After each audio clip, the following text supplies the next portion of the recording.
আরে তিনটা ষড়যন্ত্রের ভিতরে একটা হলো আমাকে যাবজ্জীবন জেল দিয়ে মারতে চায়, 2 নম্বরে আমাকে হত্যা করতে চায়, 3 নম্বরে আমাকে দেশ থেকে তাড়াইয়া দিব। সাহাবীরা বাবলা গাছের পাতা খায়, আমার নবীও খায়।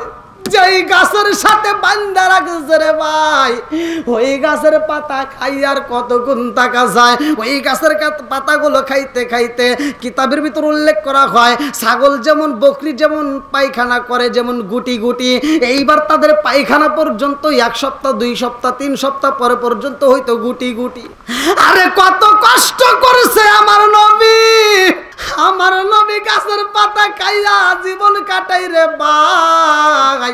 জানা নাই মনে করেন, আমার জানা সেটা নাই। আপনি একাকীভাবে আমাকে প্রশ্ন করে পারতেন, তা আপনি জানেন না, আপনাকে শোনেন পরে এত প্রশ্ন করতেন। আপনি এখন বলতেছেন যে এটা নাই। না, আমি বলছি যে কোরআন শরীফে এবং নবীদের হাদিসে আপনি আমাকে দেখান আমাদের দয়ার নবী। এখানে অন্য কারো কথা যদি বলতেন আপনি, মানে ইমানের জজবা সবার কাছেই আছে। নবীজি জেলখানায় ছিল এটা আমার জানা নাই। সেটা তো আমি বলতেছি যে আপনার জানা নাই, আপনার জানা না থাকতে পারে। একজন মানুষ কি সবকিছু জানে রাখে? না, আপনি যে আয়াত বলছেন সেই আয়াতে তো নবীজি জেলখানার শব্দই নেই। জেলখানার শব্দ অনেক কিভাবে আছে বলেন, বন্দি করে রাখছে। বন্দিটা কি? আয়াত করেন, বন্দিটা কি? আয়াত পড়েন আপনি, আমি অনুবাদ করেন।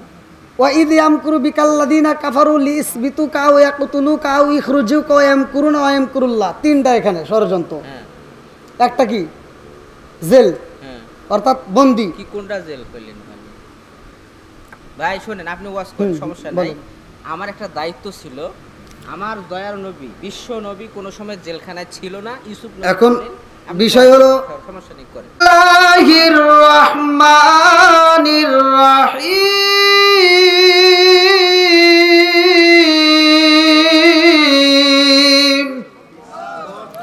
ওয়া ইয ইয়ামকুরু বিকাল্লাযিনা কাফারু লিইসবিতুকা আও ইয়াকতুলুকা আও ইখরিজুকা ওয়া ইয়ামকুরুনা ওয়া ইয়ামকুরুল্লাহ।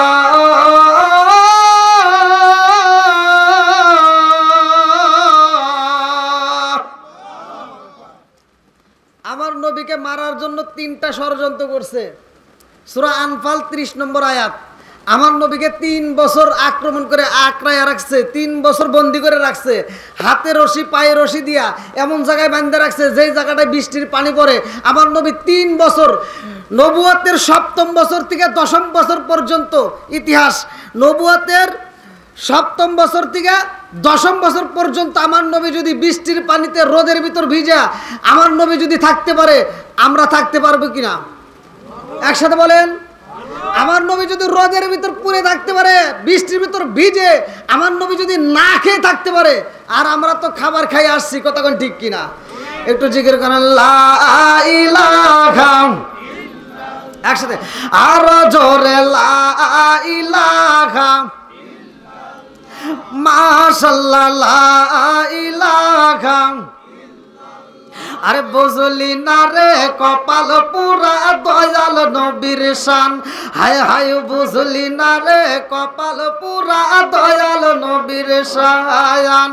ওই নবীজির প্রেমে পাগল তামাম জাহান, বুঝলি না রে কপাল পুরা দয়াল নবীর শান, হায় হায় বুঝলি না রে কপাল পুরা দয়াল নবীর শান।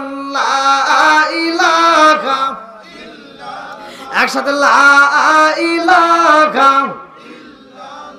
মাশাআল্লাহ লা ইলাহা, একসাথে লা ইলাহা, ভালো লাগে লা ইলাহা, লা ইলাহা ইল্লাল্লাহু মুহাম্মাদুর রাসূলুল্লাহ সাল্লাল্লাহু আলাইহি ওয়াসাল্লাম। আপনারা সবাই থাকতে পারবেন তো? সবাই রাজি? একটু তাকবীর দিয়ে করুন আল্লাহু আকবার। উচ্চ আওয়াজে আল্লাহু আকবার। হে আসমানের মালিক, তাকায় দেখো টাঙ্গাইলের জমিনে মানুষ বৃষ্টির ভিতর আলোচনা শুনে। আল্লাহ আজকের মাহফিলটাকে তুমি কবুল করে নাও। আর একটু জোরে বলেন আমিন। বন্ধুরা রে আমার রহমাতাল লিল আলামিন নবীরে বন্দী করবে আবু জাহেল। আমার রহমাতাল লিল আলামিন নবী যখন আবু জাহেলকে সহ সমস্ত এলাকায় ঘুরা ঘুরা সবাইরে দাওয়াত দেয়, কালেমার ইসলামের দাওয়াত দিছে। আজকে এখানে আসি একমাত্র উদ্দেশ্য কি, আপনাদের মাঝে দোয়া করব, কোরআন হাদিসের কিছু কথা বলি, কতক্ষণ ঠিক কিনা। মোবাইলটা বন্ধ করে নিই তাহলে একটু ভালো হবে নাকি কোন? এই যে ফোনে ডিস্টার্ব করতেছে।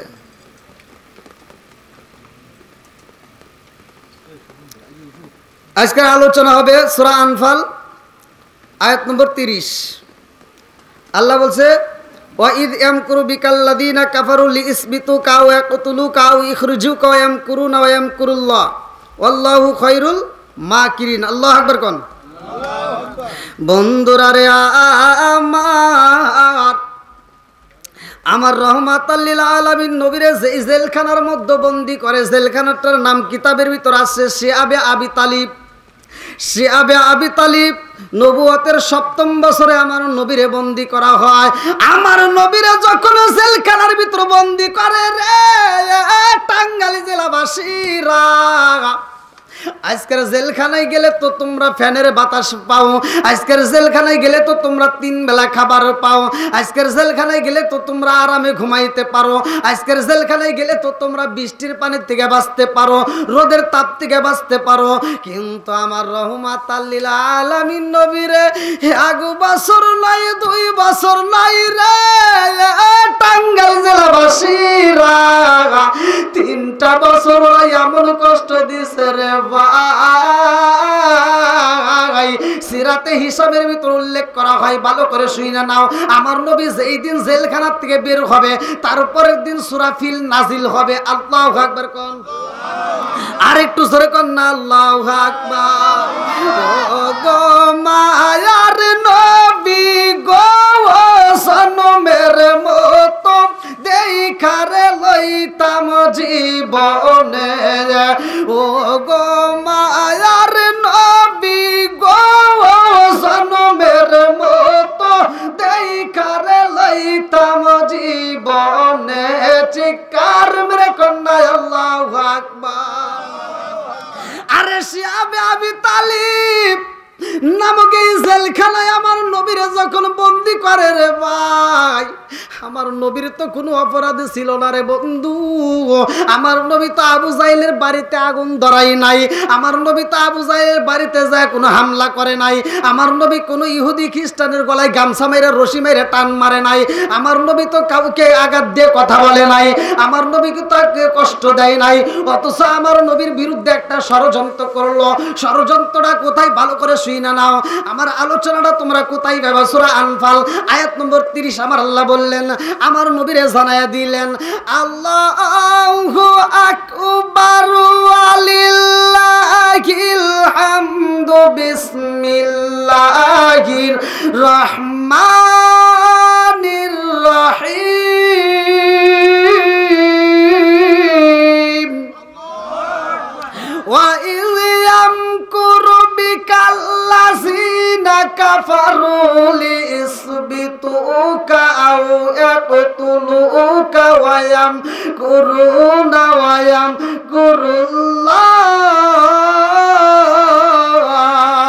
ওয়া ইয়ামকুরু বিকাল্লাযীনা কাফারু লিইসবিতুকা আও ইয়াকতুলুকা আও ইখরিজুকা ওয়া ইয়ামকুরুনা ওয়া ইয়ামকুরুল্লাহ ওয়াল্লাহু খায়রুল মাকিরিন।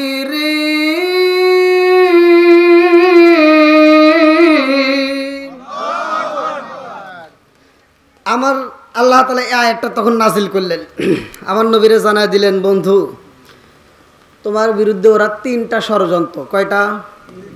ভালো করে শুনে নেন, কয়টা? 3টা ষড়যন্ত্র করতেছে। তার ভিতর একটা কি, ভালো করে শুনে নেন।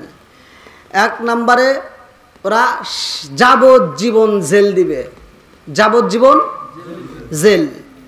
2 নম্বরে যদি জেল যাবজ্জীবন না হয়, 2 নম্বরে ওরা হত্যা করবে। সেটাও যদি তাদের ষড়যন্ত্রতে না পারে, 3 নম্বরে ওরা এই দেশ থেকে তোমাকে অন্য রাষ্ট্রে তাড়ায় দিবে। তাহলে ষড়যন্ত্র কয়টা? একসাথে বলেন। দলিল আছে না নাই? তাফসীর পড়লে পাওয়া যাবেন। বৃষ্টি তো থামতেছে না, তাই না? আচ্ছা পড়ুক, যে জায়গায় বৃষ্টি পড়ে আপনারা একটু ওই জায়গাগুলো ফাঁকা করে দেন। হ্যাঁ, আল্লাহু আকবার কোন। বন্ধুরা রে আমার নবীর কোনো অপরাধ নাই রে টাঙ্গাইল জেলাবাসীরা, অথচ আমার নবীর হাতে যখন রশি লাগাইছে রে ভাই, আমার নবীর চক্ষু মুবারক দিয়া টপ টপ করে চোখের পানি ফালায়। এই চোখের পানি যারা দেখে তারা সহ্য করতে পারে না, সবাই কান্দে। কিন্তু এই বেঈমান আবু জাহেল বোঝে না রে বন্ধু। এই বেঈমান কয় মুহাম্মদ যদি বাহিরে থাকে রে, মুহাম্মদ রে যদি বন্দি না করি তাহলে সবাই রে দাওয়াত দিয়া সবাই রে ইসলাম ধর্ম গ্রহণ করা ফেলাইব, আমাদের ধর্মের মধ্যে চুলকানি পইরা যাবে, হেতা হতে দেব না। যাও যাও তাড়াতাড়ি যাও, মুহাম্মদ রে বন্দি করে রাইখায় আসো। আমার নবীরে যখন বন্দি করা হয়েছে রে, এ আমার মুরব্বী বাবাজির আগো ভালো করে ওয়াজটা শুইনা নাও। কিতাবের ভিতর উল্লেখ করা হয় আমার নবীকে যারা দেখতে যায় তাদেরকেও বন্দি করা হয়। আমার নবীকে যারা খাবার দিতে যায়, কি দিতে যায়? খাবার দিতে যাই রে ভাই, এই খাবারটা পর্যন্ত পৌঁছাই না। আজকের জেলখানায় যদি আমরা খাবার দিতে যাই, অনেক খাবার কষ্টে দেয়, আবার অনেক খাবার দিতেও পারে না। আমার নবীরা যারা খাবার দিতে যাই রে তাদেরকে বন্দি করা হয়। নবুয়তের 7ম বছরে একে একে আমার নবীকে যারা দেখতে যায় তাদেরকে বন্দি করে, যারা খাবার দিতে যায় তাদেরকেও বন্দি করে। আমার নবী সহ ওই জেলখানার ভিতরে সবাই বন্দি হয়ে গেছে রে ভাই। তাফসীরের মধ্যে উল্লেখ করা হয় 53 জনকে বন্দি করে ফেলাইছে, তার ভিতর 42 জন ছিল পুরুষ। 42 জন কি? একসাথে বলেন। 42 জন ছিল পুরুষ আর বাকি 11 জন ছিল মহিলা। ইয়ার ভিতরে আবার ছোট পোলা পানো আছে। এইবার ভালো করে শুইনা নাও, এই 53 জন মানুষ বন্দি অবস্থায় চোখের পানি ফালাইয়া কান্দে। আরে টাটকা রোদ, এই রোদের তাপ সহ্য করা যায় না রে ভাই। এই রোদের মধ্যেও তারা এক ফোঁটা পানি দেয় না। আমার নবীর সাহাবীরা ওই মজলিসের মধ্যে ছিল আমার নবীর সাথে। ওই জেলখানার ভিতরে আবু বকর ছিল, ওই জেলখানার ভিতরে বাজান রে আলী ছিল, ওই জেলখানার ভিতরে উসমান ছিল, ওই জেলখানার ভিতরে ওই সময় ওমর ছিল না।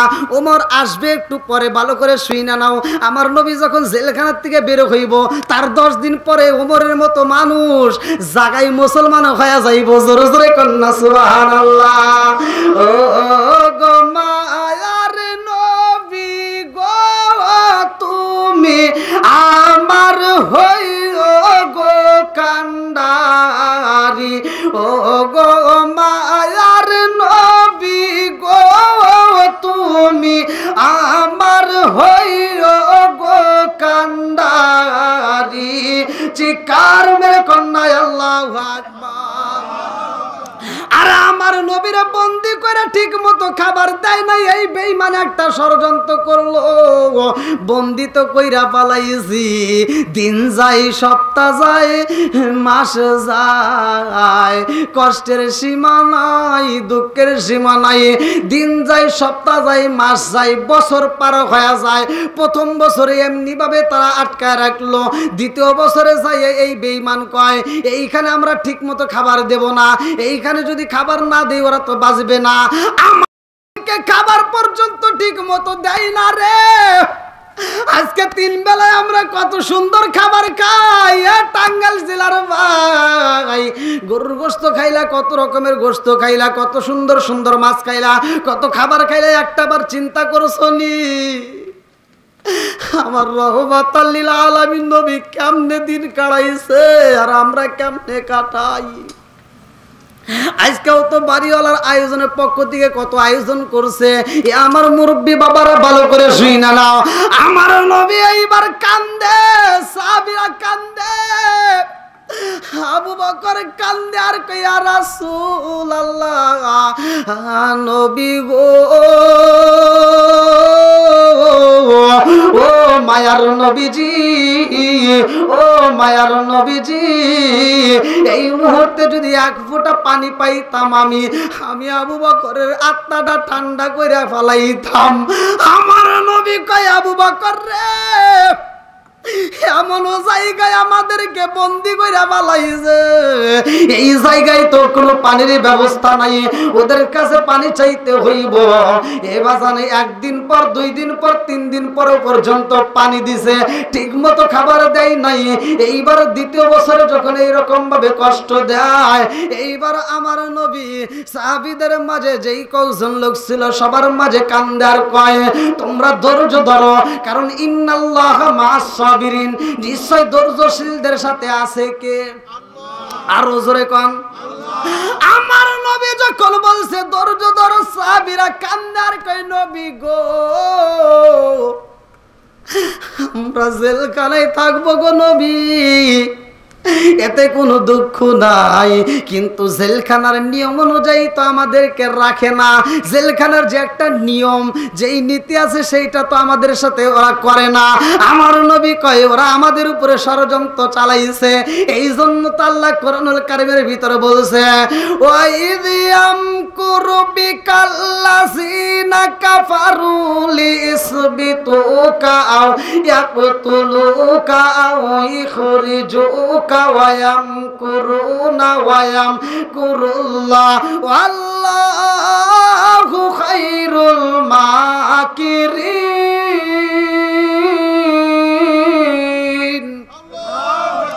আরে 3টা ষড়যন্ত্রের ভিতরে একটা হলো আমাকে যাবজ্জীবন জেল দিয়ে মারতে চায়, 2 নম্বরে আমাকে হত্যা করতে চায়, 3 নম্বরে আমাকে দেশ থেকে তাড়াইয়া দিব। এ আমার মুরব্বী বাবারা কিতাবের ভিতর উল্লেখ করা হয়, আমার নবী বাবলা গাছের পাতাগুলো ছিঁড়ে ছিঁড়ে নিজেও খায়, সাহাবীদের মাঝেও দেয়। সাহাবীরা বাবলা গাছের পাতা খায়, আমার নবীও খায়। যেই গাছের সাথে বান্ধা রাখছে রে ভাই, ওই গাছের পাতা খাই আর কত গুণ টাকা যায়। ওই গাছের পাতাগুলো খাইতে খাইতে কিতাবের ভিতর উল্লেখ করা হয়, ছাগল যেমন, বকরি যেমন পায়খানা করে যেমন গুটি গুটি, এইবার তাদের পায়খানা পর্যন্ত 1 সপ্তাহ 2 সপ্তাহ 3 সপ্তাহ পরে পর্যন্ত হইতো গুটি গুটি। আরে কত কষ্ট করেছে আমার নবী, আমার নবী গাছের পাতা খাইয়া জীবন কাটাই রে ভাই। রোদের তাপ সহ্য করে, বৃষ্টির পানি মাথায় সহ্য করে, কেমনে ভালো করে শুই না নাও। 1 বছর 2 বছর যাই রে ভাই, এই কষ্টের জীবনীটা ভালো করে শুই না নাও, জীবনটা পরিবর্তন হয়ে যাইব। এইবার 3য় বছর যাইতে শুরু করছে, বেঈমান আবু জাহেল এইবার তার দলবল সৈন্যদেরকে প্রধান উপদেষ্টাকে ডাক মারছে, আসো। হিশাম ইবনে আমর, কি নাম? নামগুলো শুনে নেন, তাফসীরের ভিতর আসছে। হিশাম ইবনে আমরকে ডাক দিয়েছে, আসো। বলে কি? বলে মোহাম্মদ রে, আমরা আজীবন জেল দিয়ে দেই, আর এর দলবল যারা আছে এদেরকে ধীরে ধীরে ছেড়ে দেই।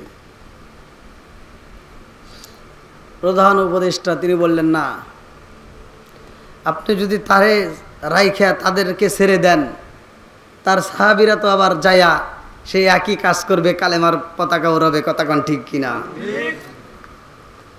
বন্ধুরা রে আমার, বলে তাইলে আমি কি করব? বলে ওদের সবাইকে মুক্ত কইরা দেন। আরে আবু জাহেল কয়, না না, হতেই পারে না। তোমার আমি প্রধান উপদেষ্টা কেন বানাইছি জানোনি? আমি যদি এই মুহূর্তে ওকে এখান থেকে বের কইরা দেই, তোমার উপদেষ্টা থাকবে না, আমারও ক্ষমতা থাকবে না। তাইলে ওকে যদি আমরা মারতে পারি, আমাদের দুইজনেরই পথ ঠিক থাকবে, আরো যারা আছে সবার পথ ঠিক থাকবে। এইবার আমর শিহাবি বনে আমর, এই হিসামি বনে আমর বলে, ও জ্ঞানী মান ছিল তো, অনেক জ্ঞানী, যার নাম কিতাবের ভিতরে আছে আবুল হেকাম। হেকাম জ্ঞানীদের পিতা বলা হয়েছে, অথচ তার কাজ কামের কারণে তাকে কি বলা হয়েছে? আবু জাহিল, মূর্খের পিতা। কথাগুলো ভালো করে শুনে নেন। এইবার তিনি যখন বলল তাকে যদি আমরা জেলখানার থেকে যাবজ্জীবন না দিতে পারি তাইলে হত্যা করি, বলে না, এটাও করা সম্ভব না। বলে যদি হত্যা করা না যায় রে, তারে কিন্তু এই দুনিয়াতে আমরা রাখতে দেব না, এই দেশে থাকতে দেব না। এই কথা শোনার পরে প্রধান উপদেষ্টার ভিতরে আগুন লাগে গেছে রে ভাই, চোখের পানি পালাইয়া রওনা দিছে এইবার বাড়িতে যাইয়া। এইবার বিবির সামনে দাঁড়াইছে, বিবি চোখের দিকে তাকায়া কয়, স্বামী গো, আপনি অন্যদিন সেইভাবে আমার ঘরে আসেন, আজকে তো সেইভাবে আসেন না। আরে আগে দিলে যাই, 2 দিলে যায়, হিসাবি বলে আমরের চোখে ঘুম নাই রে, শুধু পুপায়া পুপায়া কান্দে রে ভাই। তার স্ত্রী কয়ে, স্বামী গো, আপনি কেন ঘুমান না? আপনি তো আমার সাথে আগের মতো আলোচনা করেন না, আপনি তো আমাকে আগের মতো ভালোবাসেন না, আপনি আমাকে কেন সময় দেন না? একটু আসেন না, আপনার সাথে একটু মন খুলে কথা বলি।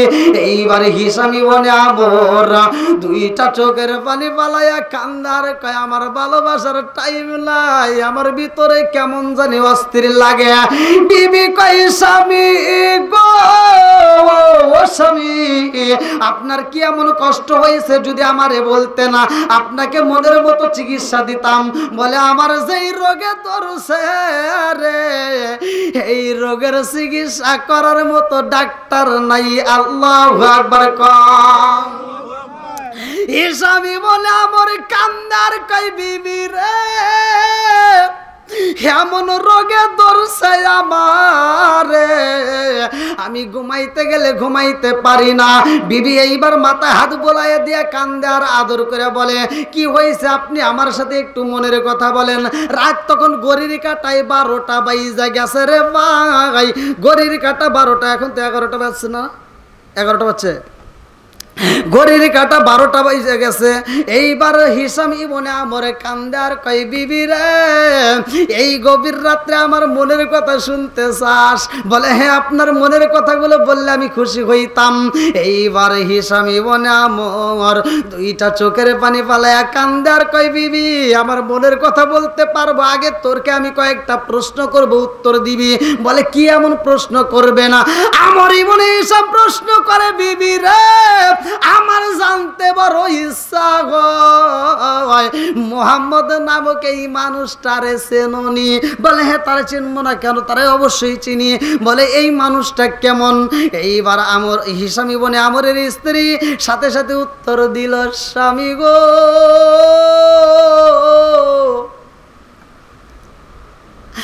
আমি আপনার বিবি ভাইয়া কেমনে সাক্ষী দেব তা বলতে পারি না, তবে আমার বাসা আমি বইলা দেই, এই মানুষটার মতো আর একটা মানুষও নাই। জোরে জোরে কন্যা সুবহানাল্লাহ।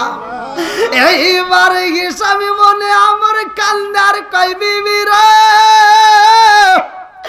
এই মোহাম্মদুর রেজাল কালাই বন্দি করা হয়েছে। বলে, আর কি ঘটনা আপনার ভিতরে রয়ে গেছে? বলে, এই মানুষটার সাথে আবু বকর বন্দি। বলে, আবু বকরও তো একজন ভালো মানুষ। বলে, এই মানুষটার সাথে উসমান বন্দি। বলে, উসমানও তো একটা ভালো মানুষ। এইবারে এই ভালো মানুষগুলোর বন্দি করেছে রে বিবি, বন্দি কইরাই ক্ষান্ত হয় না।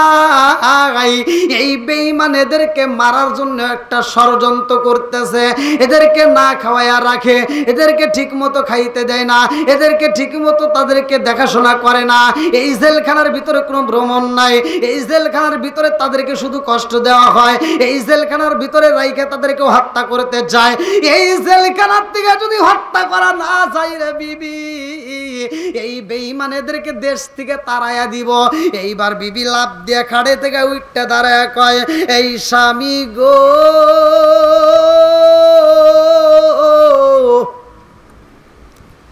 আমি আপনার বিবি হইয়া একটা কথা বলতে চাই। বলে কি বলো? এইবার বিবি কয়, স্বামী গো, মুহাম্মাদের মতো মানুষ, এই এরা যে আলোচনা করতে, এরা সবাই কি কাফের, সবাই কি কাফের। দেখেন কাফেরের ভিতর কি ভালোবাসা তৈরি হয়ে গেছে। আল্লাহ আকবার কোন? ভালোবাসা তৈরি করে দিছে কে? আর একটু জোরে বলেন কে? বিবি কান্দার কয়, স্বামী গো,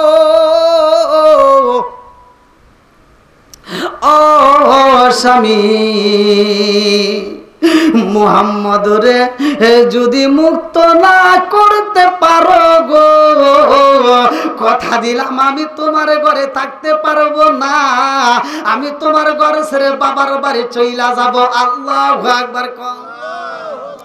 আরে স্বামী মনে আমার কান্দার কয়, বিবি রে, আমিও তা চাই ওই মানুষটারে মুক্ত করতে, আমি ওই মানুষটারে মুক্ত করার জন্য পাগল পারা, ওই মানুষটার জন্য আমার চোখে ঘুম নাই, ওই মানুষটার জন্য আমি পাগল পারা হয়ে গেছি।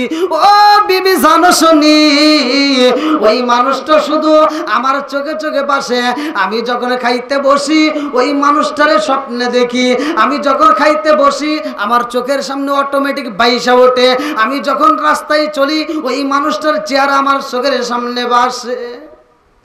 এইবার বিবি কয়, ওই মানুষটারে কেমনে মুক্ত করবেন গো স্বামী? এইবার বলে, আমার জানা মতে আর একজন উপদেষ্টা আছে, ওর ডান হাত, আবু জাহেলের ঘনিষ্ঠ লোক, যার নাম কিতাবের ভিতর উল্লেখ করা হয় জুহাইর ইবনে আবু উমাইয়া।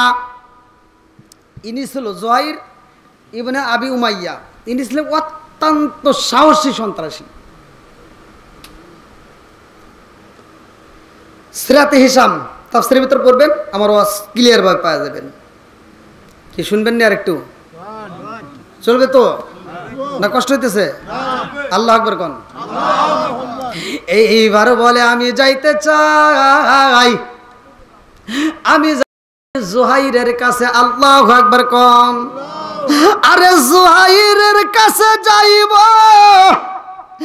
আমার মুরব্বি বাবাজিরা গো, এই মানুষটা আবার কেমন মানুষ জানোনি? এই মানুষটা সবচাইতে ওই এলাকার ভিতর তখনকার সময় সবচাইতে বড় সন্ত্রাসী। সন্ত্রাসীর দেখলে মানুষ ভয় পায় না? আছে না নাই? আছে। সন্ত্রাসী দেখলে মানুষ ভয় পায়, সন্ত্রাসী রাস্তা দিয়ে হাইটে গেলে মানুষ ভয় পায়, সম্মানের ক্ষেত্রে অনেকে ভয়ের কারণেও সম্মান করে। কতক্ষণ ঠিক কিনা? এ আমার মুরব্বী বাবারা, আমার কথাগুলো যদিও তিতা লাগে কিন্তু এই কথাগুলোই সত্য, ভালো করে শুনতে হইব। আসিদকিং জিওয়াল কিসবি হিলকু, সত্য মুক্তি দেয়, মিথ্যা ধ্বংস করে। আজকে কিছু কথা বইলা যাই, কষ্ট নিও না, মনের কথা আমি প্রকাশ করে যাই। আমার রহমাতাল লিল আলামিন নবীরে কাফেররাও ভালোবাসে রে ভাই। এইবার জুহাইরের জন্য পাগল পারা হইয়া রওনা দিছে হিসামি বনে আমরা। রাত্রি 12টার পরে যখন রওনা দিছে রে ভাই, এই মানুষগুলো তো রাত্রি 12টার পরে ঘুমাতো বাদ দিয়ে জায়গা থাকবে না, সবগুলো মানুষই তো ঘুমানোর কথা। কোনো বাড়িতে কোনো আওয়াজ নাই, কোনো পশু পাখির আওয়াজ নাই, সবাই নীরব। আল্লাহু আকবার কোন। আচ্ছা, আপনারা কি দেখছেন যে রাত 12টার পরে 1টার সময় এই পশু পাখি চেঁচামেচি করতেছে? সবাই নীরব। মানুষকে আল্লাহ তাআলা আরাম দিছে যে আরামে ঘুমাবে, তাকে কেউ ডিস্টার্ব করবে না। সুবহানাল্লাহ কোন। রাত্রিটা আল্লাহ সৃষ্টি করছে, দেখেন কি সুন্দর করে। আমরা আসলে বুঝি না তো। আল্লাযী খালাকা সাবআ সামাওয়াতি তিবাকা মা তারা ফি খালকির রহমানি মিন তাফাবুতি ফারজিউল বাসরা হাল তারা মিন ফুতুর সুম্মা রজিউল বাসরা কাররাতাইনি আনকালিবু ইলাইকাল বাসরু খাসিআ ওয়া হুয়া হাসির। আল্লাহু আকবার কোন। আল্লাহু আকবার। আসমান জমিন বানাইছে কে? টাকা দেখো কত সুন্দর, কোনো কিছু না করলা, এই যে মাঠের ভিতর বসে আছো শুধু আসমানের দিকে তাকায়া এই সৃষ্টি নিয়ে শুধু একবার বলবা আহ আল্লাহ কত সুন্দর। এই সুন্দর বলাটার কারণে তোমার আমল নামায় 70 বছর নফল ইবাদত করলে যেই সব জায়গায় সেই সব দিয়ে দিবে। বন্ধুরা রে আমার এইবার জোহাইরের বাড়ি রওনা দিছে রে ভাই। জোহাইর ইবনে আবু উমাইয়ার বাড়িতে যাইব। এইবার যখন বাড়ির গেটের সামনে দরজার সামনে দাঁড়াইছে, চিন্তা করে এই গভীর রাত্রে আমি তোরে কেমনে ডাক দেই, এত বড় একটা সন্ত্রাসী না জানি আবার দরজা খুলে আমার উপর আক্রমণ করে, একটা ভয়ও জায়গা যায়। আরে কোনো ভয় নাই, চিন্তা করে আমার ঘরে তো শান্তি নাই, আমার বিবিও তো চাই তারে মুক্ত করতে, তাইলে আমি এখন তারে ডাক দেব যা আছে কপালে। এইবার দরজার সামনে দাঁড়াইয়া বলে জোহাইর,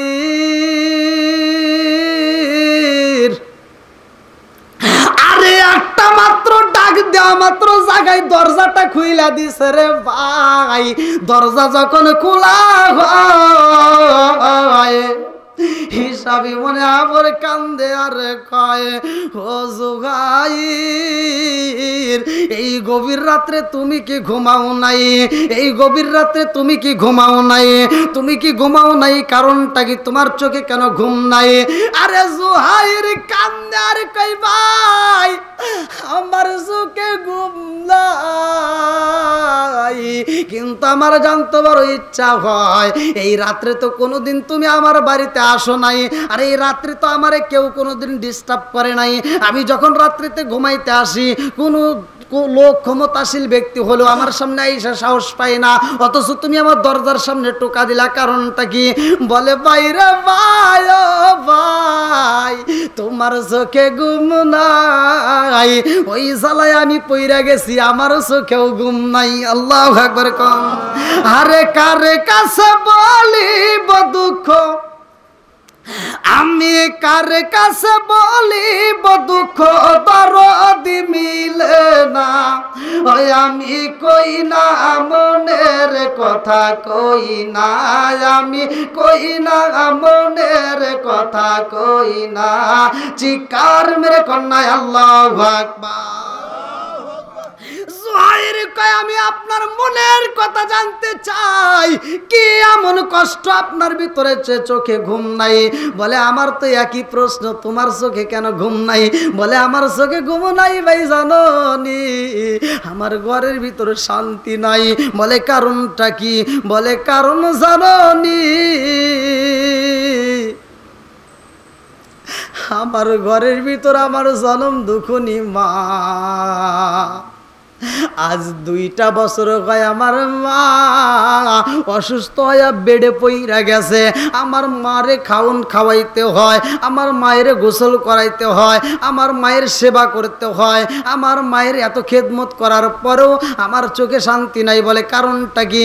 বলে আমার জনম দুঃখনি মা কেমনে জানতে পাইছে মুহাম্মদ নাই, মোহাম্মদ তো জেলখানার ভিতরে বন্দি, মোহাম্মদ জেলখানার মধ্যে বন্দি। এই খবর পাইয়াই আমার মা আমাকে আইসা বলে ও বাবা জোহাইর,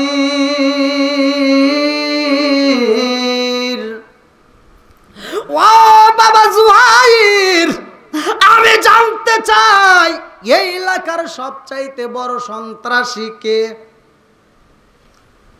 মা প্রশ্ন করছে ছেলেরে। কথা কি বুঝতেছেন আপনারা নাকি শুধু এমনি এমনি?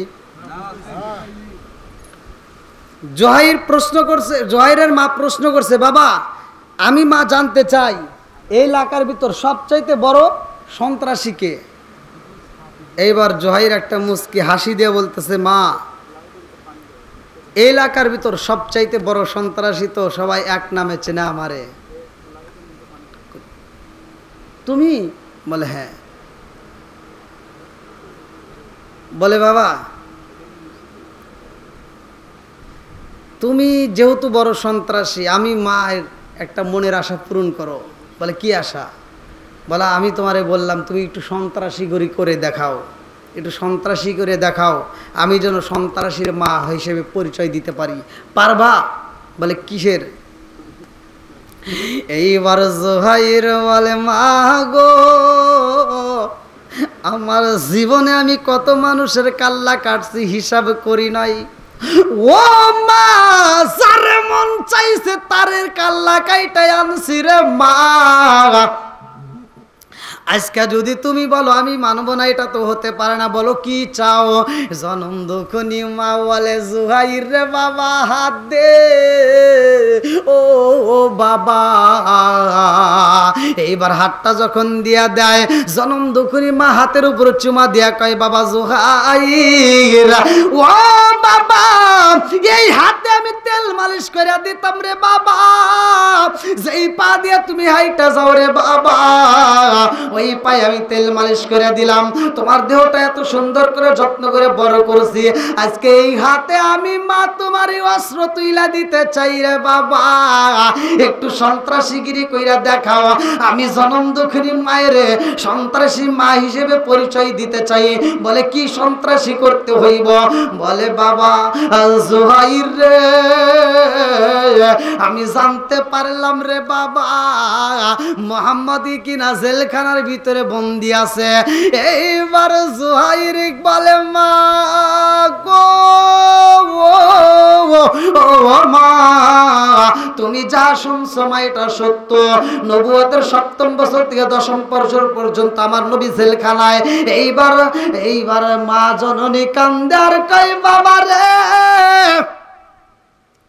মোহাম্মদ জেলখানার ভিতরে বন্দি, আর তুমি বাইরে সন্ত্রাসী কইরা দেখাও। এই দেখান আমি চাই না রে বাবা, পারবি নি রে বাবা। আমি জনম দুঃখিনী মায়ের একটা মনের আশা পূরণ করতে। বলে মা তুমি কি আশা পূরণ করতে চাও? বলে ও বাবা জুহাইর, জেলের তালা ভাঙ্গা যদি মোহাম্মদ রে আমার সামনে আইনা দিতে পারো গো ও বাবা, আমি জনম দুঃখিনী মা কথা দিলাম, এক ফোঁটা দুধের দাবিও রাখবো না। জোরে জোরে কন্যা সুবহানাল্লাহ। আর কারে ডাকিব মাগো মা বলিয়া, মায়ে যে আমায় সেরা গেল জনমের লাগিয়া, আর কারে ডাকিব, আর কারে ডাকিব মাগো মা বলিয়া, মায়ে যে আমায় সেরা গেল জনমের লাগিয়া, আর কারে ডাকিব। হায় হায় রে কি ব্যথা পাই আমাগো আমায় সেরে গেল, কি ব্যথা পাই আমাগো আমায় সেরে গেল। মুখ খুলে না একবার মায়ে আমার নি কইল, মনের কথা মনে মায়ে রাখলো সাপাই, আর কারে ডাকিব, আর কারে ডাকিব মাগো মা বলিয়া, মাই যে আমায় সেরে গেল জনমের লাগিয়া, আর কারে ডাকিব। চিৎকার মেরে কন্যায় আল্লাহু আকবার। মা জননী কান্দার কয় বাবা জুহাইর, পারবিনি রে বাবা পারবিনি, জেলের তালা ভাঙ্গা মোহাম্মদ রে মুক্ত করতে পারবিনি। এইবার জুহাইর কান্দে আর কয় মা এটা কেমনে সম্ভব? এটা তো রাষ্ট্রীয় কারাগার, এইটা তো কেন্দ্রীয় কারাগার, এই কারাগার থেকে আমি কেমনে আনবো? বলে জেলের তালা তোমার ভাঙতে হবে। তুমি না বলছো বড় সন্ত্রাসী, তুমি কে সন্ত্রাসী হইছো? ছেলে বলতেছে মা ঠিক আছে, কিন্তু আমার জানতে বড় ইচ্ছা হয়, মোহাম্মদ রে জেল থেকে মুক্ত করতে হইব, মোহাম্মদ রে তুমি এত ভালোবাসো এর কারণ আগে বলতে হবে। জোহাইর কাফের, ওর মাও কি কাফের, ওর মাও কি? কথা কি বুঝতেছেন? আগে যে নিতাইস উপদেশটা ও কি কাফের। হ্যাঁ, ভালো করে বুঝতেছেন তো আপনারা? হ্যাঁ বুঝতেছি কোন। এইবার জোহাইরের মা জোহাইরের দিকে তাকায় কয়, কি জানতে চাও?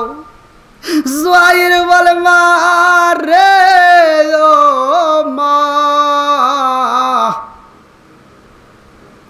এই জেলের তলা ভাঙ্গা তারা আনতে বললা, এত ভালোবাসা কারণটা কি? বলে, আমার ভালোবাসা সম্পর্কে জানতে চাও? বলে, হ্যাঁ। এইবার মা জননী কান্দে আর কয়, বাবা জোহাইর রে, সিরাতে হিসাবের ভিতর উল্লেখ করা হয়, মা জননী কান্দে আর কয়, ও বাবা জোহাইর, জনম দুকুনি মার ভিতরে সেই পরিমাণ ভালোবাসায় আছে রে, এই পুরা ভালোবাসাটাকে যদি 4টা ভাগে ভাগ করা হয়, কয় ভাগ? একসাথে বলেন। আমার ভিতরে যেই ভালোবাসায় আছে রে বাবা, এই ভালোবাসাটুকু যদি 4টা ভাগে ভাগ করা যায়, আমি 3টা ভাগ মোহাম্মদ রে দান করে দেব, মাত্র 1টা ভাগ তুমি পাইবা। আল্লাহু আকবার। জোহাইরের ভিতরে আগুন জ্বলা উঠছে, কারণটা কি? এইবার জোহাইর কান্দার কয়, মা রে ও মা, তুমি মোহাম্মদের জন্য এত পাগল রে মা, তোমার যতটুকু ভালোবাসা আছে 4টা ভাগ করে 3টাই তুমি মোহাম্মদ রে দিবা, আর 1টা মাত্র আমারে দিবা। এর কারণটা আমি জানতে চাই। জনম দুকুনি মা কান্দার কয়, ও বাবা জোহাইর রে, জানো শুনি রে বাবা, তুমি আমারে জামনে মা কয়া ডাকো গো, এই মুহাম্মদ আমারে মা কয়া ডাকতো। আল্লাহু আকবার। জোহাইর বলে, মা মোহাম্মদ তোমারে কেমনে মা কইছে গো? আমার মুরব্বী বাবারা ভালো করে শুনে নাও, লম্বা একটা ঘটনা আমি মুক্তাসারে মূল পয়েন্টটা আপনাদের মাঝে দিয়া চাই। জনম দুকুনি মা কান্দার কয়, ও বাবা জোহাইর, এই মোহাম্মদ তোমার সাইতে বেশি একটা বড় না, মাত্র 3 মাসের ছোট বড়, তুমি 3 মাসের ছোট, মোহাম্মদ 3 মাসের বড়। মোহাম্মদ রে আমি আগে পাইছিলাম। ও বাবা জোহাইর, এই মোহাম্মদ রে আমি এত ভালোবাসতাম, জাননি রে বাবা, তুমি ছোট্ট ছিলা, তোমার হয়তো মনে নাই। ও বাবা, তোমার ছোট্টবেলার ঘটনা একটু জানাইয়া দে। এই মোহাম্মদ আমারে মা কয়া ডাকতো রে বাবা, তুমি আমারে মা কয়া ডাকতা, কিন্তু তোমার ডাকে আমার দেহ ঠান্ডা হয় না। কিন্তু মোহাম্মদ যখন আমারে মা কয়া ডাকে মারতো, আমি মায়ের পুরা দেহটা ঠান্ডা হয়ে যাইতো। চিৎকার মেরে কন্যা আল্লাহু আকবার। মা কান্দার কয়, বাবা জোহাইর রে বাবা, জানো নি এই মোহাম্মদ শুধু আমারে ভালোই বাসতো না, এই মোহাম্মদ রে আমি কত ভালোবাসি জানো নি?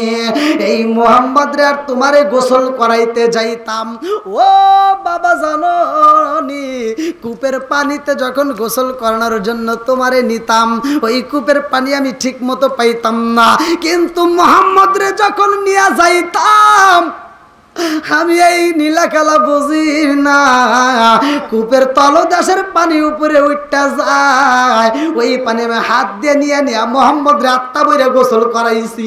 জোরে জোরে কন্যা সুবহানাল্লাহ। ও বাবা জোহাইর, এই মোহাম্মদ কেমন মোহাম্মদ জানো নি? তারে গোসল করানোর আগে কোনোদিন আমি তোমারে গোসল করাই নাই, তারে দুধ পান করানোর আগে কোনোদিন তোমারে দুধ পান করাই নাই। এ বাবা জোহাইর, নবীর মুহাম্মদের ঘুমানোর আগে তোমারে কোনোদিন ঘুমাইতে নেই নাই, মুহাম্মদের মাথায় তেল দেওয়ার আগে তোমার মাথায় কোনোদিন তেল দেই নাই, মুহাম্মদের আদর করার আগে তোমারে কোনোদিন আদর করি নাই।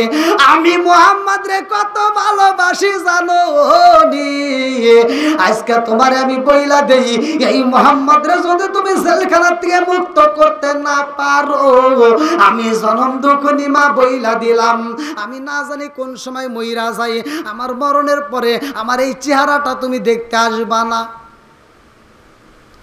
আমি মরণের পরে কাপড় দিয়া যখন ঢাকা হইব, মুখটা যখন বাড়ি করে রাখবে, আমার এই মরা লাশটা তুমি দেখতে আইসো না, আমার এই মরা মুখটা তুমি দেখবা না। এইবার জনম দুকুনি মা কান্দার কয়, ও বাবা শুধু মুখ না, আমি জনম দুকুনি মায়ের মারার পরে কোনোদিন একটা বার মা কয়া ডাক দিতে পারবা না। আমি বইলা দিলাম তাড়াতাড়ি যাও, মুহাম্মদ রে মুক্তি করে আনবা, কি আনবা না সেইটা এখন চিন্তা করো। যদি না আনো রে বাবা, সমস্যা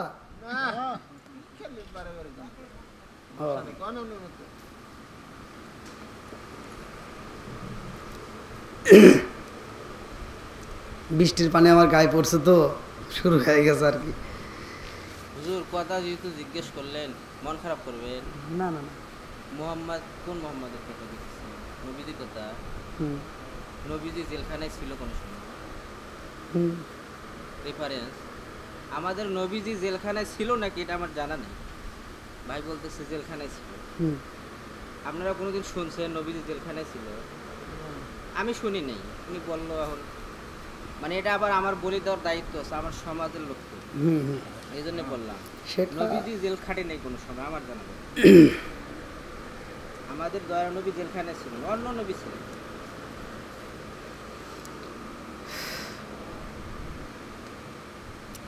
এখন বিষয় হলো এক একজনের মতামত এক এক রকম। না আপনি রেফারেন্স দিবেন না, রেফারেন্স আমি দিচ্ছি, আমি রেফারেন্স ছাড়া কি কথা বলছি?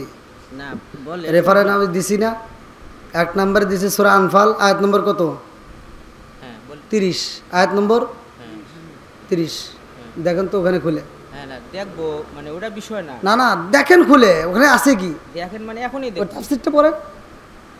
কোন তাফসীরের কিতাবের কথা? সিরাতে ইবনে হিশাম, আমি তো কিতাবের নাম উল্লেখ করে দিয়ে বলছি না। আর এই যে অনলাইনে ওয়াজ করতেছি, এটা তো শুধুমাত্র এই টাঙ্গাইল জেলা না, এটা সারা বিশ্বে যাবে, সারা বিশ্বের আলেমরা দেখে। না না এটা আপনি যেটা বললেন, আমার কথা কি বুঝতে পারতেছেন? ভাই এটা আমার শুধুমাত্র আমার জানা নাই মনে করেন, আমার জানা সেটা নাই। আপনি একইভাবে আমাকে প্রশ্ন করে পারতেন। তা আপনি জানেন না, আপনাকে শোনেন, পরে এত প্রশ্ন করতেন। আপনি এখন বলতেছেন যে এটা নাই। না আমি বলছি যে কোরআন শরীফে এবং নবীদের হাদিসে আপনি আমাকে দেখান আমাদের দয়ার নবী। এখানে অন্য কারো কথা যদি বলতেন আপনি, মানে ইমানের জজবা সবার কাছেই আছে। নবীজি জেলখানায় ছিল এটা আমার জানা নাই। সেটা তো আমি বলতেছি যে আপনার জানা নাই, আপনার জানা আপনি না বলেন থাকতে পারে। কোন একজন আয়াতে মানুষ আছে? কি সবকিছু জানে রাখে? না আপনি যে আয়াত বলছেন সেই আয়াতে তো নবীজি জেলখানার শব্দই নেই। জেলখানা শব্দটা ওখানে কিভাবে আছে? বলেন। বন্দি করে রাখছে। বন্দিটা কি? আয়াত করেন। বন্দিটা কি? আয়াত পড়েন আপনি, আমি অনুবাদ করেন। ওয়াইদ ইয়ামকুরু বিকাল্লাযিনা কাফারু লিইসবিতুকা ওয়া ইয়াকতুলুকা ওয়া ইখরুজুকা ওয়া ইয়ামকুরুনা ওয়া ইয়ামকুরুল্লাহ। তিনটা এখানে ষড়যন্ত্র। হ্যাঁ একটা কি? জেল, হ্যাঁ অর্থাৎ বন্দি। কি কোনটা জেল কইলেন ভাই? শোনেন, আপনি ওয়াজ করেন, সমস্যা নাই। আমার একটা দায়িত্ব ছিল, আমার দয়ার নবী বিশ্ব নবী কোনো সময় জেলখানায় ছিল না। ইউসুফ নবী এখন ছিলেন। আপনি বিষয় হলো সমস্যা নেই করেন, আলোচনার ভিতরে যদি আপনারা কথা বলেন তাহলে না, আপনি সমস্যা। কথা একটু সুযোগ করছিলেন এই জন্য আমি বলছি, নাহলে তো আপনাকে আমি ডাক দিই নাই। না না, আলোচনার ভিতরে যদি আপনারা মানে আগে পরে বলতেন। এটা মহামানবের বিষয় একটা, আপনি এরকম একটা কথা বলছেন। হ্যাঁ, এবার স্মরণ করেন, এই দিকে তাকান। এটা কি আমার লেখা? না না এটা এই তাফসীরটা কি আমার? আপনি পড়েন। আচ্ছা, এখানে কি আছে ভালো করে শুনেন। তাফসীরটা এখানে কি আছে? পড়েন তাফসীর না, আপনি অনুবাদ পড়েন। না, অনুবাদটাই আপনি পড়েন, আপনি নিজে পড়েন। এখানে কি আছে? হ্যাঁ আমি পড়তেছি তাহলে। হ্যাঁ পড়েন। মাইকটা এদিক দেন। হ্যাঁ না, মাইক লাগবে না, এবারে পড়েন। না হ্যাঁ মাইক দিয়ে পড়েন। সবাই শুনুক। ওয়াইজ ইয়ামকুরু বিকাল্লাযিনা কাফারু লিয়ুসবিতুকা আও ইয়াকতুলুকা আও ইখরিজুকা ওয়া ইয়ামকুরুনা ওয়া ইয়ামকুরুল্লাহ আল্লাহু খায়রুল মাকিরিন। সেই সময়ের কথা স্মরণ করার মতো যখন সত্য অস্বীকারীরা ঠিক আছে ঠিক আছে যখন সত্য অস্বীকারীরা তোমার ভালো করে শুনেন, বিরুদ্ধে কথাটা শুনেন। নানান রকমের চক্রান্ত আটছিল, তারা চাচ্ছিল তোমাকে বন্দি করতে, চাচ্ছিল বন্দি শুনেন। করতে চাচ্ছিল, আচ্ছা, হত্যা করতে বা দেশ ছাড়া করতে, যেটা করছে নবীজি দেশ ছাড়া হয়েছে।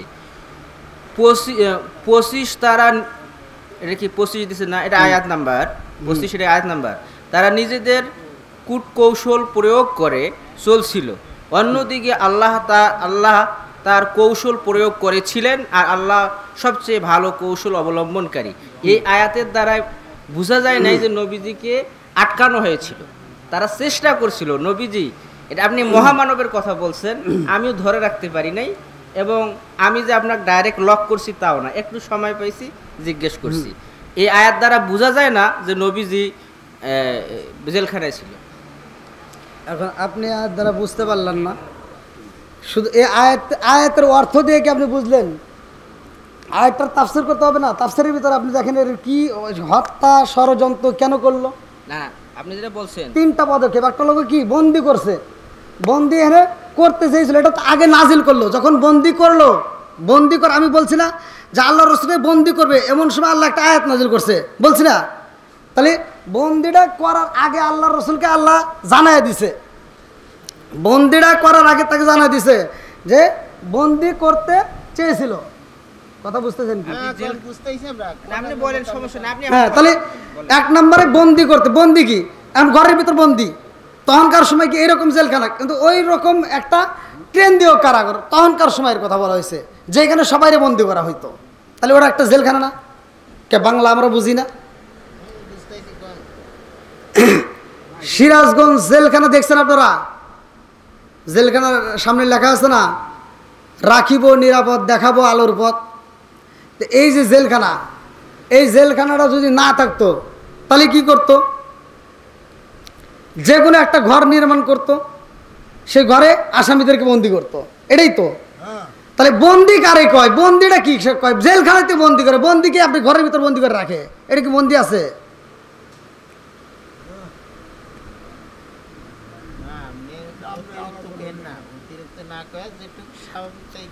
অতিরিক্ত কেন কব? আমি যতটুকু পড়ছি ততটুকুর ভিতরেই বলতেছি, আমি বাহিরে যাচ্ছি না তো। আমি কি বাইরে যাচ্ছি? আমি তো বাইরে যাচ্ছি না। আমার কথা হলো যে ওয়াজগুলাকে বুঝতে, আমি তো বলতেছি ওয়াজগুলাকে শোনেন, আপনি একটা অর্থ শুনেই তো বুঝতে পারবেন না। কোরআনের বাইরে কোনো কিছু বললেন না হুজুর, কোরআনের যা যতটুকু আছে ততটুকু বলবেন, এটা আপনার কাছে অনুরোধ থাকবে। এটা কি কোরআনের বাইরে? আয়াতটা কি কোরআন না? আপনারা কোরআন মানেন না? কোরআন অবশ্যই মানি, কোরআন মানবো না কেন? কোরআন অবশ্যই মানি আমরা, কোরআন আমরা তো মুসলমান। তাহলে এটা কিভাবে কথা বললেন কোরআনের বাইরে? একটা কথা ওপেন করবেন, আমার নবী জেলখানায় ছিল, এটা পারবেন না। বন্দি করতে চাচ্ছিল, বন্দি করে নাই, জেলখানায় ছিল, কষ্ট দিছে না। এইটুকু পাচ্ছে। আপনি এতই বলছেন। এই যে মুরব্বী একটা কথা বললো, মানে আপনি যতটুকু শুনছেন ততটুকু করে বলতেছেন যে জেলখানায় বন্দি করছিল। তা এই যে এক একজন এক একভাবে হয়তো শুনছেন। না না, উনি আপনি বলছেন তাই বলছে। হ্যাঁ, আপনি এবার এই যে আমি যে কিতাবগুলো বলে দেবো, এই কিতাবগুলো আপনি দেখে অথবা এখন নিয়ে আসেন, এখন আপনার সাথে আমি কথা বলি ওপেনে, সবার সামনে, যেহেতু আপনি সামনে আপনি কথা বলতেছেন। একটা বক্তা যখন আলোচনা করে, আমি বলি, একটা বক্তা যখন আলোচনা করে তখন আদবের সাথে আলোচনাগুলো শুনে নিতে হবে, আগে বুঝতে হবে। আমি মাঝখান দিয়ে যদি আগে আমি লাভ দিয়ে উঠি তাহলে তো হবে বিপদ। ভাই, এটা কথা আপনার হবে না, আমি আপনার কাছে অনুমতি চাচ্ছি। এবং অনুমতি আপনি আমাকে ব্রেক করায়া, একটা রানিং গাড়ি চলতেছে, একটা গাড়ি চলতেছে আপনার, এই যে নাইট কোচ আপনাদের এই রাস্তা দিয়ে চলে না, রাবনা দিয়া, আর ওই রাস্তাতে যায় কেন যে ভাই একটু থামাতো, থামা করলে একটু বিড়ি দিয়ে আগুন জ্বালাবো, আগুন দিয়ে বিড়ি জ্বালাবেন, তাহলে ও কি মাইনে নিব? পাগলগিরি সব জায়গায় চলে না, একটু চিন্তা ভাবনা করে কথা বলতে ভাই, হয়। এটা পাগল না, এখানে মহামানবের কথা আপনি বলতেছেন, নবীজির কথা বলতেছেন, এখানে গাড়ি ফাড়ির উদাহরণ দিলে হবে না ভাই, বুঝছেন? না না না, খালি এই কথাটাই আপনি প্রমাণ করেন যে নবীজি আপনি আলোচনাটা শুনে পরবর্তীতে আপনি আমার সাথে বুঝতে পারতেন যে ভাই, যে আমি এটা জানি নাই, আপনি এইভাবে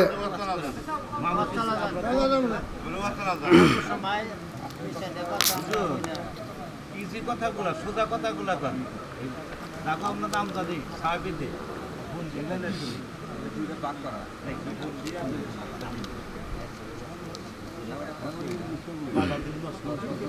এবার শোনেন, কেউ আর এলোমেলো যায় না, অন্যদিকে যাওয়ার দরকার নাই। বিষয় হলো আমরা ভাই ভাই ভাই নাকি, আল মুসলিম আকুল মুসলিম, মুসলমান ভাই ভাই, এদের ভিতর কোনো দ্বন্দ্ব নাই।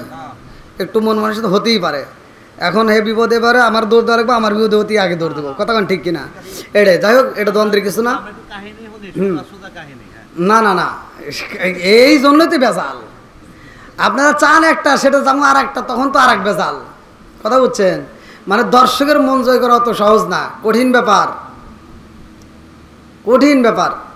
তো যাও, কেউ এদিক সেদিক মনটা না দেই, আগে আলোচনাগুলো শুনবো, পরবর্তীতে যদি মন চায় পরবর্তীতে সেটা আবার যাচাই করা যাবে, নাকি কোন? একটা বক্তা সরাসরি আলোচনা ডিস্টার্ব না করি, সকলে একটু ধৈর্যের সাথে একটু একসাথে বলি, আল্লাহুম্মা সাল্লি আলা।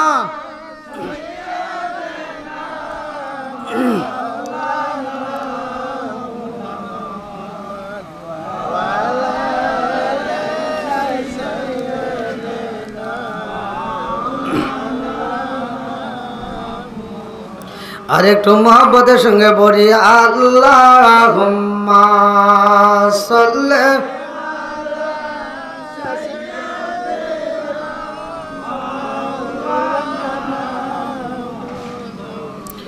ওয়া আলা আলি সাইয়্যিদিনা মাওলানা সমমিন দরুদ পড়ি খুশি করি নবীরে, কাল হাসরে নবী বিনে সুপারিশ করিবে কে? আল্লাহুম্মা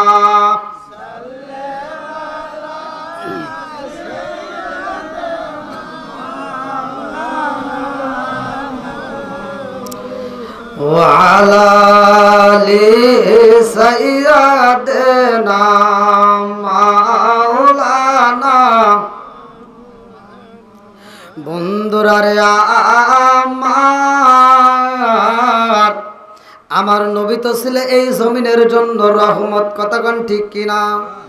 ওয়া মা আরসালনাকা ইল্লা রাহমাতাল লিল আলামিন।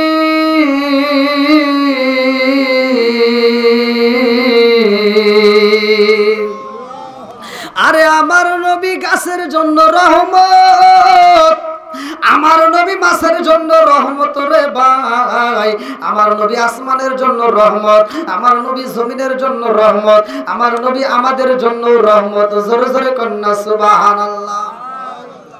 ওই নবীর দুনিয়াতে আগমনের মাস, নবীর কথা না বললেই নয় রে ভাই, একটু বলতেই হইব, কারণ আমার নবী তো দামি নবী, এই নবীর মতো আর কোন নবী নাই, কথা কোন ঠিক কিনা? যতগুলো নবী আছে দুনিয়াতে, যতগুলো নবী আছে, সব নবীর পরে আসছে আমাদের নবী, কথা কোন ঠিক কিনা? সব নবীর পরে আমাদের নবী, অথচ দামের বেলায় সব নবীর চাইতে আমার নবীর দাম বেশি। জোরে কোন সুবহানাল্লাহ।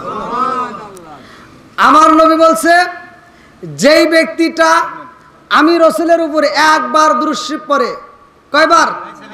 জোরে কোন? একবার দুরূদ শরীফ পড়ে, আমার নবী বলছে ওই ব্যক্তিটার উপর আমার আল্লাহ 10 বার রহমত বর্ষণ করে। জোরে কোন সুবহানাল্লাহ। আর আমার নবী শেষ নবী, এই নবীর পরে কি আর কোন নবী আছে? আর কোন নবী আসবে? আনা খাতামুন নাবিয়িনা লা নাবিয়্যা বাদি, আমার নবী বলছে আমি হলাম শেষ নবী, আমার পরে আর কোনো নবী নাই। জোরে কোন সুবহানাল্লাহ। বন্ধুরা রে আমার, ওই নবীর জীবন বৃত্তান্ত কষ্টের দিনগুলো ভালো করে শুনে নাও। আমার রহমাতুল লিল আলামিন নবী এত আদর করে এত ভালোবাসা মানুষকে কথা বলতো, এত সুন্দর করে দিনের কাজ করত, তারপরও কিছু বেঈমানদের ভিতরে ফাটল লাগতো। এই বেঈমানরা আমার নবীর উপরে চক্রান্ত করত। সেই চক্রান্তের একটা দৃষ্টান্ত আপনাদেরকে দিলাম, আর একটা দৃষ্টান্ত ভালো করে শুনে নাও। আমার নবী যখন প্রকাশে কইরা দিছে ভাই কালেমার নিচে আসতে হইব, এইবার বেঈমানেরা একটা ষড়যন্ত্র করলো। বেঈমানেরা একবার ষড়যন্ত্র কইরা বলল মুহাম্মাদের কালেমাটা বন্ধ করো। ভালো করে শুনে নাও, ভালো করে শুনে নাও। আরে মুহাম্মাদের কালেমা বন্ধ করতে হইব, যদি বন্ধ না করতে পারে এইবার মুহাম্মাদরে হত্যা করতে হইব। আমার নবীরে হত্যা করতে চায়, আমার আল্লাহ এইবার জিবরাইল আমিনরে জানায়া দেয়, যাও যাও যাও আমার বন্ধু নবীরে জানায়া দাও। আমার বন্ধু নবী যেন যাই ফুফি বাড়িতে, আমার নবী যাবে এইবার সফরে কালেমার দাওয়াত নিয়ে, আগে যাবে নিজেদের ভিতরে। আল্লাহু আকবার কোন। আগে নিজে জাহান্নামের আগুন থেকে বাঁচো, তারপর আহল বাইতকে বাঁচাও। কতক্ষণ ঠিক কিনা? পবিত্র কোরআনুল কারীমের ভিতরে আল্লাহ বলছে আগে নিজে জাহান্নামের আগুন থেকে বাঁচো তোমার, তারপর আহল বাইতকে বাঁচাও। এবার নিজেদের ভিতরে আগে কালেমার দাওয়াতটা চলে যাও, যেহেতু এখানে ষড়যন্ত্র চলতেছে, এখানকার লোকেরা তোমাকে মারবে। এইবার আমার নবী যখন সইলা যাই রে ভাই, আমার রহমাতুল লিল আলামিন নবীর 6টা ফুফি ছিল রে বন্ধু। 6টা ফুফি কিতাবের ভিতর উল্লেখ করা হয়। সবচাইতে বড় ফুফির নাম ছিল উমামা। কি নাম? জোরে কর। আমি যতটুকু পড়ছি ততটুকুর উপরে বলছি, আপনি একটু ভালো করে শুনে নেন। আমি কিতাবের নাম বলে দিয়ে যাবো যাতে আপনাদের ভিতর কোনো দ্বন্দ্ব না থাকে। আমার নবীর বড় ফুফির নাম হচ্ছে উমামা। এইবার আমার নবী যাই উমামার বাড়িতে। আল্লাহু আকবার কোন। আরে উমামার বাড়ি যাই আমার নবী একটা ডাক মারছে, ফুফি ও ফুফি জান। আরে ফুফি জান কয়ে যখন ডাক মারছে, ফুফি বাড়ির ভিতর দিকে এইবার গেটের দিকে দৌড়াই আইছে। আমার ভাতিজা মুহাম্মাদের কণ্ঠের আওয়াজ পাওয়া যায়। আরে বড় ফুফি উমামা আমার নবীরে দেখা রে ভাই খুশি হয়ে ডাক মারছে, আই রে বাবা আয়। ও বাবা, আমাদের বাড়িতে কোনোদিন তো তুমি এই টাইমে আসো না, আজকে তুমি আমাদের বাড়িতে আসলা, কারণটা কি? আমার নবী কান্দার কই ফুফি রে, ও ফুফি তুমি জানো নি মক্কার মানুষেরাই আমারে পাগল কয়, মক্কার মানুষেরাই আমারে মারতে চায়। ফুফিরাই আমি কালেমার দাওয়াত দিছি বইলা তারা আমারে পাগল কয়। আমার নবীর দিকে তাকাইয়া উমামা কান্দে আর কয়, ও বাবা মুহাম্মদ তোমার এই কালেমার দাওয়াতটা বন্ধ কইরা দাও, তাইলে তো তোমারে পাগল কইব না, তাইলে তো তোমারে কেউ মারবে না, তুমি এই কালেমার দাওয়াতটা বন্ধ কইরা দাও। আমার নবী ফুপায়া ফুপায়া কান্দে। আমার নবী যখন কান্দে ভাই, আমার নবীর পালক পুত্র ছিল, তার নাম কিতাবের ভিতর আছে, কোরআনের ভিতর আছে, কোরআনের ভিতর তার নামটা উল্লেখ করা আছে, জায়েদ। কি নাম? একসাথে বলেন, জায়েদ। আমার নবীর পালক পুত্র জায়েদ। এইবার জায়েদ যখন আয়েশা হাজির হইছে, আমার নবীর দিকে তাকাইয়া জায়েদ কান্দে আর কয়, আব্বা জান আপনি চোখের পানি ফালাইবেন না, আপনি কানবেন না। ও বাবা, আপনার চোখের পানি দেখলে আমি তো সহ্য করতে পারি না। এ আমার মুরব্বী বাবারা ভালো করে শুইনা নাও। এইবার জায়েদের রুমাল দিয়া আমার নবীর চোখের চক্ষু মুবারকের পানি মুবারকটা মুইসা দেয় জায়েদ। আরে আমার নবী কান্দে আর কই, বাবা জায়েদ রে, ও বাবা জায়েদ, আমার ফুফি যদি জানতো রে বাবা, আমার ফুফি যদি কালেমার মজা বুঝতো, এই কালেমাটা বন্ধ করতে বলতো না। আমার ফুফি কালেমার মজা পাই নাই, আমারে কালেমার দাওয়াত দিতে বন্ধ করতে কয়। এই জন্য আমার খারাপ লাগে, আমার কাছে কষ্ট লাগে। আমার আমার আপন মানুষগুলো কেন বোঝে না? এইবার আমার নবীর দিকে তাকাইয়া যায়েদে কান্দে আর কয়, আব্বা জান, আপনার চোখের পানি দেখলে আমি সহ্য করতে পারি না, আপনি আর কাঁদবেন না। এমন সময় আমার নবীর ফুফাতো ভাই কিতাবের ভিতর যার নাম উল্লেখ করা হয় উবাইদুল্লাহ এইবার আমার নবীর সামনে দাঁড়াইয়া একটা মুচকে হাসি দিয়া বলে, ভাইরা ভাই, অল্প দিনের ছোট বড় ছিল ওবাইদুল্লাহ বলতেছে, ভাই আমাদের বাড়িতে তুমি এই টাইমে কারণ কি? এই টাইমে তো তুমি কোনোদিন আমাদের বাড়িতে আসো না। বলে, আমি তো আসি নাই, আমারে পাঠাইছে কে? জোরে কন। এইবার ওবাইদুল্লাহ কয়, ভাইরে ভাই, চালাকি যদি করতে হয় অন্য জায়গায় করো, এই জায়গায় চলবে না। বলে, কারণটা কি? আরে ওবাইদুল্লাহ কয়, ভাই, ও ভাই, তুমি আমাদের বাড়িতে কেন আইছো কেউ না জানলে আমি কিন্তু জানি। বলে, কি জানো? বলে, তোমারে মক্কার মানুষেরা এখন মারতে চায়, তোমারে পাগল কয়। নাউজুবিল্লাহ কন। আমার নবী পাগল না রে ভাই। আমার নবী কি পাগল ছিল? আমার নবীরে পাগল কয়। ওবাইদুল্লাহ কয়, তোমারে মারতে চাই, এই জন্য তুমি আমাদের বাড়িতে আইছো। আমার নবী কয়, ভাই ওবাইদুল্লাহ রে, ও ভাই, যা বুঝছো যা কইছো তোমার কথাও ঠিক, মক্কার মানুষরাই আমারে পাগল কয়, এই জন্য কালেমার দাওয়াত নিয়ে তোমাদের বাড়িতে আইছি, তুমি পড়বানি। বলে, তোমার কালেমার কোনো পাওয়ার আসেনি? এইবার আপনারা বলেন, আছে না নাই? কোরআনের দাম আছে না নাই? আর একটু জোরে বলেন, আছে না নাই? আরে কোরআনের দাম কাদের কাছে ভালো লাগবে? আলোচনা কাদের কাছে ভালো লাগবে? সূরা আনফাল আয়াত নম্বর 2 ভালো করে শুনে নাও। আমার আল্লাহ বলছে, প্রকৃত মুমিন তারাই, ইন্নামাল মুমিনুনা আল্লাযীনা ইযা যুকিরাল্লাহু ওয়াজিলাত কুলুবুহুম ওয়া ইযা তুলিয়াত আলাইহিম আয়াতুহু যাদাতুহুম ঈমানান ওয়া আলা রাব্বিহিম ইয়াতাওয়াক্কালুন।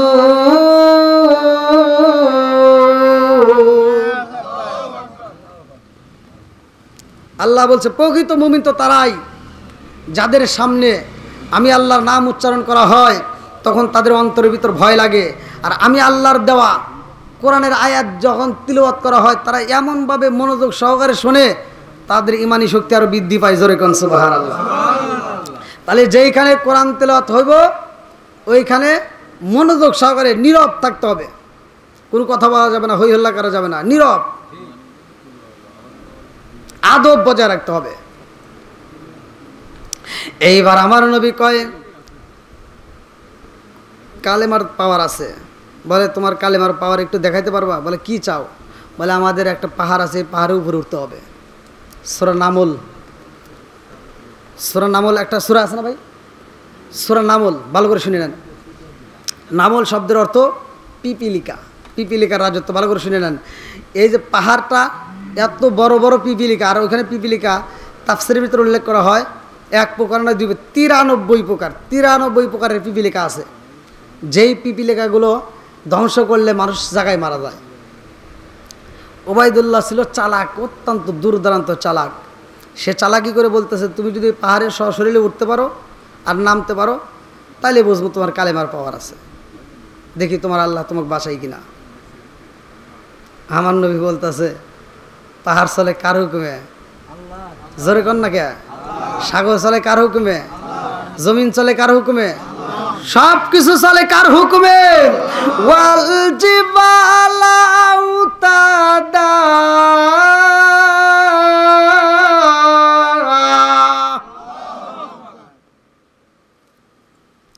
তাহলে পাহাড় চলে, সাগর চলে, যা কিছু আছে সব কিছু কার হুকুমে? পাহাড়টা আল্লাহ জমিনের ভিতর সেট করছে, এটাও একটা কারণ। এটা জমিনের জন্য কি করছে? প্যারাক সিস্টেম। আমরা যখন ঘর তৈরি করতে যা বাড়ামের সাথে কি লাগাই? প্যারাক লাগাই। ঠিক এই জমিনটাকে আল্লাহ ঠিক করার জন্য প্যারাক স্বরূপ পাহাড় ব্যবহার করেছে। জোরে কোন সুবহানাল্লাহ। বন্ধুরা রে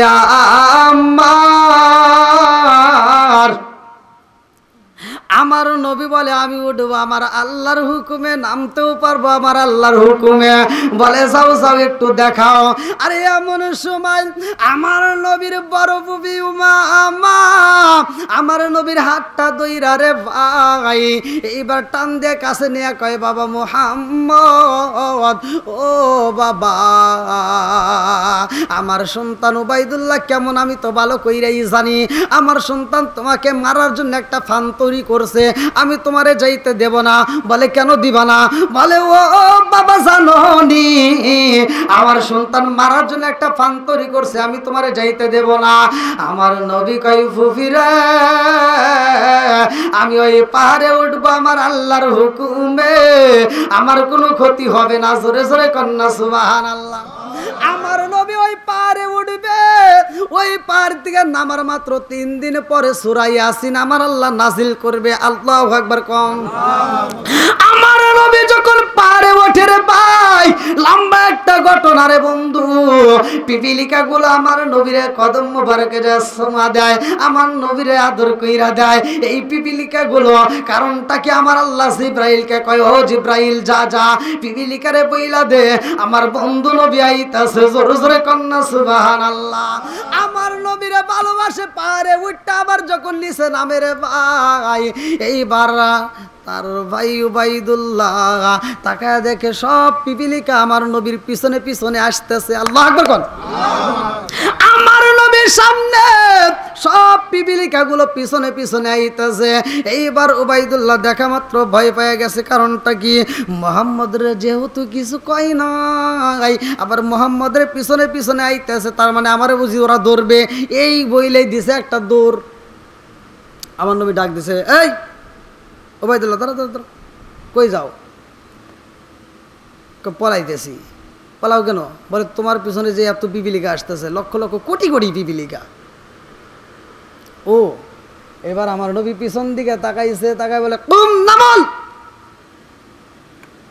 থাম। যখন বলছে জাগায়, সব পিপিলিকা জাগায় ব্রেক করে ফেলাইছে। আল্লাহু আকবার কোন। বন্ধুরা রে আমার এই দৃশ্য দেখা রে বন্ধু উবাইদুল্লাহ কান্দার কয় ও ভাই মুহাম্মদ তুমি আমার ভাই হইতে পারো না। আমার নবীকে আবার কি হইল? এইবার উবাইদুল্লাহ কয় ভাই আমি বুঝা ফেলাইছি রে ভাই, তোমার কালেমার পাওয়ার আছে, তুমি যে সত্য নবী হাতে কোনো ভুল নাই। ও ভাই আমি বুঝা ফেলাইছি, এই জন্য বললাম তুমি আমার ভাই হতে পারো না, কারণ নবীরা পিতার সমতুল্য। জোরে জোরে কন্যা সুবহানাল্লাহ। আমার নবী উবাইদুল্লাহর সাথে নিয়া রে ভাই আমার নবী এইবার আসছে আবার মক্কার জমিনে। আল্লাহু আকবার কম। মক্কার জমিনে যখন আইছে রে ভাই আমার আল্লাহ সূরা ইয়াসিনটা যখন নাজিল করে পালাইছে। এই সূরা ইয়াসিন প্রতিষ্ঠিত করতে হইব। সূরা ইয়াসিন প্রতিষ্ঠিত করবে কে? আমার নবী এইবার একটা কাষ্ঠ লম্বা ছিল, যাকে বলা হয়তো মেম্বার, আমরা যে মসজিদ ব্যবহার করি, এরকমভাবে হেলান দিছে আমার নবী। আমার নবীর মনটা বেজার। সাহাবীরা তাকায় দেখতেছে কি ব্যাপার, নবীর মন বেজার। কারণটা কি? ওইখানে সব সাহাবীরা নবীর দিকে তাকায়া সব সাহাবীরা মনটা বেজার করে ফেলাইছে। আমার নবীর মন বেজার, কারণটা কি? এইবার এক সাহাবী কয় ইয়া রাসূলুল্লাহ নবী গো কারণ জানতে চাই। আমার নবী কয় সাহাবীরা রে জানোনি, তখন মুসলমানদের সংখ্যা কিতাবের ভিতরে এটা উল্লেখ করা আছে, তখন মুসলমানদের সংখ্যা 18 থেকে মাত্র 19 জন। 18 থেকে কয়জন? 19 জন মানুষ মাত্র ইসলাম ধর্ম গ্রহণ করছে। তখন সূরা ইয়াসিন নাজিল হয়েছে। কথা কি ভালো করে বুঝতেছেন? হ্যাঁ, আবার পরে জানি দ্বন্দ্ব করেন না। এইবার সূরা ইয়াসিন প্রতিষ্ঠিত করতে হইব। আমার নবী কয় আমার এই মুহূর্তে আল্লাহ সূরা ইয়াসিন নাজিল করছে, আমার উপর তো ওরা হামতাম চালাইছে, আমাকে মারার জন্য ওরা ঘুরতেছে রে, আমার উপর হামতাম চলতেছে। আবার এই মুহূর্তে সূরা ইয়াসিন প্রতিষ্ঠিত করতে হইব। এইবার সাহাবীরার মধ্য থেকে একজন সাহাবী দাঁড়াইছে, যার নাম কিতাবের ভিতর উল্লেখ করা হয় আব্দুল্লাহ ইবনে মাসউদ রাদিয়াল্লাহু আনহু। আল্লাহু আকবার কোন। আরে এই যুবক যুবক সাহাবী দাঁড়ায়া বলে, ইয়া রাসূলুল্লাহ, নবী গো, আপনি নবী যদি অনুমতি দিতেন আমি যাইতাম এই কোরআনের দাওয়াত দিতে, আমি যাইতাম সূরা ইয়াসিন প্রতিষ্ঠিত করতে। আল্লাহু আকবার কোন। আমার নবী কয়, আব্দুল্লাহ ইবনে মাসউদ, তুমি যাইতে চাও সূরা ইয়াসিন প্রতিষ্ঠিত করতে, এই মুহূর্তে হামতাম চলতেছে। কথা বুঝতেছেন কি? এই মুহূর্তে কি গরম গরম হামতাম চলতেছে, আমাকে মারার জন্য ষড়যন্ত্র করতেছে। আর এই মুহূর্তে সূরা ইয়াসিন প্রতিষ্ঠিত করতে যাইবা, তাহলে কি আছে? তুমি কি বুঝতে চাও কি হতে পারে? আব্দুল্লাহ ইবনে মাসউদ রাদিয়াল্লাহু আনহু কান্দে আর কয়, ইয়া রাসূলুল্লাহ, নবী গো, সূরা ইয়াসিন প্রতিষ্ঠিত করতে যাব, আমাকে যদি ওরা মারতে মারতে মাইরাও ফালাই গো নবী, আমার কোনো দুঃখ নাই। আমার নবী বলে, না না না, তোমারে এমনি কেমনে পাঠাই, এই মুহূর্তে তোমারে কেমনে পাঠাই, এই মুহূর্তে তো হামতাম চলতেছে। এইবার আব্দুল্লাহ ইবনে মাসউদ রাদিয়াল্লাহু আনহু বলে, ইয়া রাসূলুল্লাহ, নবী গো, আপনি নবী আমার অনুমতি দেন, আমি যাইতে চাই। এইবার আব্দুল্লাহ ইবনে মাসউদ যুবক সাহাবীরা ভাই সূরা ইয়াসিন প্রতিষ্ঠিত করার জন্য রওনা দিছে রে বন্ধু। এইবার যাইতে যাইতে এমন একটা কামরার পাশ দিয়ে যায় যে এই জায়গাটার মধ্যে আবু জাহেল, উতবা, সাহেবা, হুতাইবা, মুগিরা সব নেতা খেতা একখানে বসে ওরা মিটিং করতেছে। কথা কি বুঝতেছেন? সব নেতারা এক রুমের ভিতর বসে মিটিং করতেছে যে কিভাবে এই কালেমার দাওয়াত বন্ধ করা যায়। এইবার ওই জায়গা দেয়া কামরার পাশ দিয়ে যাওয়ার সময় আবু জাহেলের কণ্ঠ পায়া আব্দুল্লাহ ইবনে মাসউদ জাগায় ব্রেক কইরা দরজা দিয়ে এরকম উকি দিয়া দেখতেছে যে এইখানে সব নেতারা আছে, তাহলে আমি এইখানেই ঢুকবো, এইখানেই সূরা ইয়াসিন প্রতিষ্ঠিত করবো। আল্লাহু আকবার কোন। বন্ধুরা রে আমার, আরে আব্দুল্লাহ ইবনে মাসউদ রাদিয়াল্লাহু আনহু এইবার যখন দরজার সামনে দাঁড়াইছে রে ভাই, দরজার সামনে দাঁড়ায় ঘরের ভিতরে ঢোকার আগ মুহূর্তে দুইটা নখ এই যে এরকম ভাবে কানের ভিতর ঢুকাই দিছে। কারণটা কি ভালো করে শুনে নেন। এটা ঢুকানোর অর্থ হলো, এই যে মুয়াজ্জিন আজান দেয় না মসজিদে, আজান দেওয়ার সময় এরকম দেয় নাকি? দেয় তো। আর এই সাহাবীটা দিছের কারণ ভালো করে শুনে নেন, দিছে যাতে আমি যখন সূরা ইয়াসিন প্রতিষ্ঠিত করতে যাব, পড়ব, তেলাওয়াত করব, আমার যে কেউ ডিস্টার্ব না করতে পারে, কেউ অর্থাৎ আমি যখন পড়ব আমার কানটা যদি খোলা থাকে, আমাকে যখন ডাক দিবে সাথে সাথে আমি উত্তর দিতে হবে নাকি? তাহলে আমি কান বন্ধ করব, আমার যদি বলে থাম, তাহলে কি আর এই কানে আওয়াজ আসবে? আসবে না। বন্ধুরা রে আমার, এইবার রুমের ভিতর ঢুইকা প্রবেশ করে একবারে সবার সামনে দাঁড়ায় বলতেছে, আউযু বিল্লাহি মিনাশ শাইতানির রাজিম, বিসমিল্লাহির রহমানির রহিম, ইয়াসিন ওয়াল কুরআনিল হাকিম, ইন্নাকা লামিনাল মুরসালিন আলা সিরাতিম মুস্তাকিম, তানজিলুল আজিজির রহিম, লিতুনযিরা কওমান মা উনজিরা আবাউহুম ফাহুম গাফিলুন। একসাথে যখন পড়তেইছে সব বেঈমানরা এইভাবে তাকায় রয়েছে, সব হা করে তাকায় রয়েছে। আবু জাহেল দেখতেছে, উতবা দেখতে, হুতাইবা, মুগিরা সব তাকায় তাকায় দেখতেছে। এত মজা লাগে, সুবহানাল্লাহ না? কোরআন তেলাওয়াত কাফেরদের কাছে মজা লাগতো।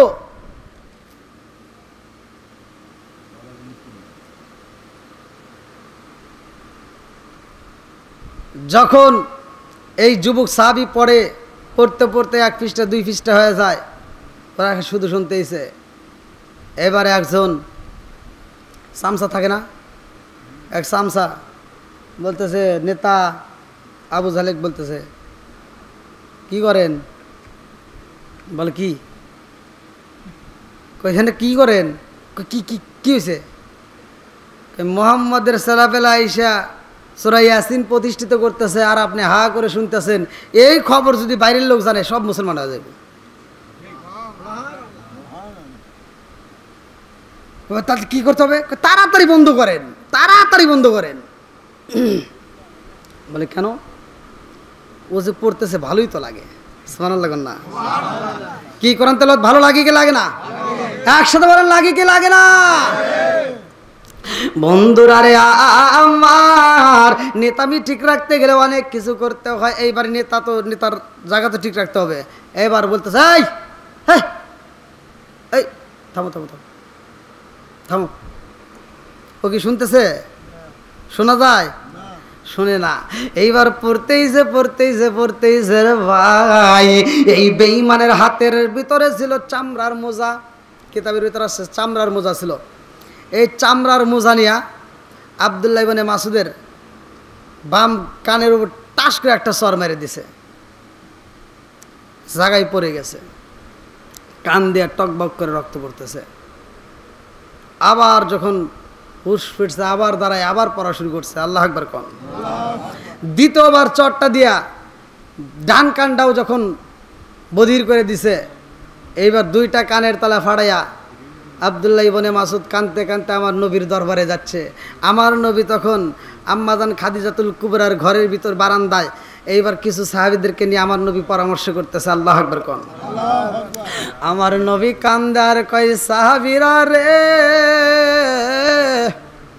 আমার যুবক সাহাবীটারে পাঠাইছি, না জানি ওরা আমার এই সাহাবীটার সাথে কি ব্যবহার করে।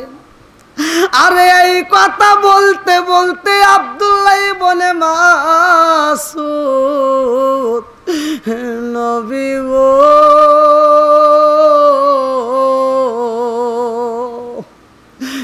নবী গো, মায়ার নবী গো, পারলাম না পারলাম না কুরআন পড়িতে, পারলাম না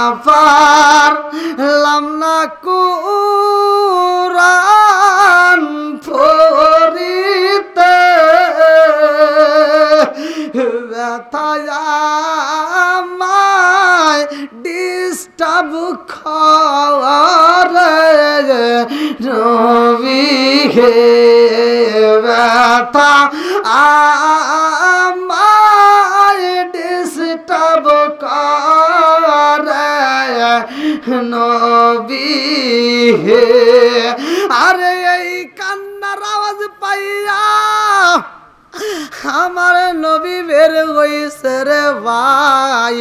তাকা দেখে রক্ত মাখা পোশাক লইয়া রে বন্ধু, রক্ত মাখা জামা কাপড় লইয়া আব্দুল্লাহ ইবনে মাসুদ কান্দার নবী নবী কয়া ডাকে। আমার নবী কয়, আব্দুল্লাহ ইবনে মাসুদ রে, তোমার এত মারা মারছে গো, তোমার পুরো শরীরটা রক্তাক্ত হয়ে গেছে, তোমারে কেমন ভাবে মারছে আমি জানতে চাই। আব্দুল্লাহ ইবনে মাসুদ খান্দার কয়ে ইশারা দিয়া বুঝাই, নবী গো, আপনি কি বলেন আমি কিছুই শুনি না। ও মায়ের নবী গো, আপনি কি বলেন গো নবী, আমি তো কিছুই শুনি না। আমার নবী আরো কান্দার কয়, সাহাবীরা রে, আজকে আমার এই যুবক সাহাবী সূরা ইয়াসিন প্রতিষ্ঠিত করতে যাইয়া দুইটা কানের তলা পাঠাইয়া রক্ত মাখা পোশাক লইয়া আমার সামনে কথা বলে, অথচ আমার কথা শুনতে পারে না। আমার নবী কান্দে, এইবার সবাই কান্দে রে বন্ধু। আব্দুল্লাহ ইবনে মাসুদ কান্দে। আল্লাহ কয়ে, জিবরাইল রে, ও জিবরাইল, যা যা যা, এই মুহূর্তে যা। আমার বন্ধু নবী কান্দে, সাহাবীরা কান্দে, আব্দুল্লাহ ইবনে মাসুদ কান্দে, তাড়াতাড়ি যা, ওই জমিনের মধ্যে তোমার হাসতে হইব। আল্লাহু আকবার কোন। রাত তো অনেক হয়ে গেছে, ঘড়ির কাটা 12টা, মনোযোগ করতে হবে না তোমার কাছে।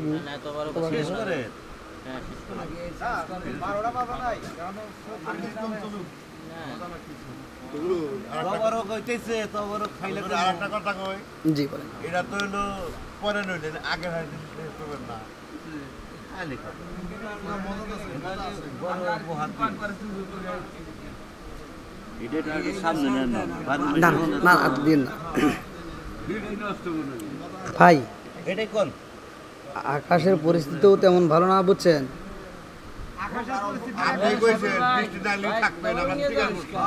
না সেটা তো আলহামদুলিল্লাহ, আপনারা যে থাকছেন এতে আমি অনেক খুশি, অনেক খুশি। হ্যাঁ তবরক নিয়ে যান। ওয়াজ তো ভালো হইতেছে। পানি ছাড়লাম না আমি ছাড়লাম না আজকে আর কান্নাকাটি করার দরকার নাই, এত কান্দেন না। না আমার সাইম ভাই অত্যন্ত ভালোবাসে তো, বুঝছেন, মানে খুবই মহব্বত করে আমাকে, অত্যন্ত ভালোবাসে। না না আপনারাও ভালোবাসেন, কিন্তু সে আবার একটু আলাদা ভালোবাসে। ভালোবাসার ভিতরে একরকম না তো, অনেক রকম আছে, তাই না?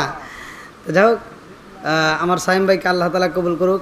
বিশেষ করে সে শুধু আমারে না, আমি যতটুকু শুনেছি সে প্রত্যেকটা আলেমকেই ভালোবাসে, তার সাথে অনেক আলেমদের সাথে সম্পর্ক। এই একটা ভালো কাজ। আল্লাহ রসুল বলছে তোমরা একজন কি হও, আলেম হও। যদি আলেম না হতে পারো তাহলে কি হও, আলেমের বাবা হও, আলেমের বাবা হও। তা না হলে একটা আলেমের সঙ্গী হও। অত্যন্ত একটা আলেমকে মহব্বত করো। কারণটা কি, কাল কিয়ামতের দিন বড় মুসিবতের দিন, ওই বিপদের মুহূর্তে ওই আলেমটাকে কাজে লাগবে। কতক্ষণ ঠিক কিনা? কারণ আল্লাহর রাসূল বলছে এমনভাবে তার সাথে সম্পর্ক করবা, এমনভাবে তার সাথে সম্পর্ক করবা সে যেন হাসরের ময়দানে তোমার দেখা মাত্র চিনতে পারে। আজকে আমাদের কি সেটা আছে? হ্যাঁ আজকে কিন্তু সেটা, আজকে সেটা এই জন্য আমি মাঝে বলি আসবে দিন আখেরি আলেম হইব বাড়ি বাড়ি, কোরআন হাদিস পড়বে তারা নিজেরা মানবে না। ঘন ঘন মসজিদ হবে কিয়ামতের নিশানা রে, ঘন ঘন মসজিদ হবে কিয়ামতের নিশানা। জোরে জোরে কোন কথা ঠিক কিনা? আচ্ছা মসজিদ বাড়ছে না কমছে? হুজুর বাড়ছে না কমছে? বেজাল বাড়ছে না কমছে? সব ঠিক আছে, কতক্ষণ ঠিক কিনা? ভাই মা বোনেরা ও দর মুনাজাত, মানে ভাই একজন মারা গেছে তো মুনাজাত করতে হবে ভালো করে। পরে আগে ওয়াশ শেষ করুন। না তা তো করবে, ওটাও কইলাম মুনাজাত লম্বা করে কইতে হ্যাঁ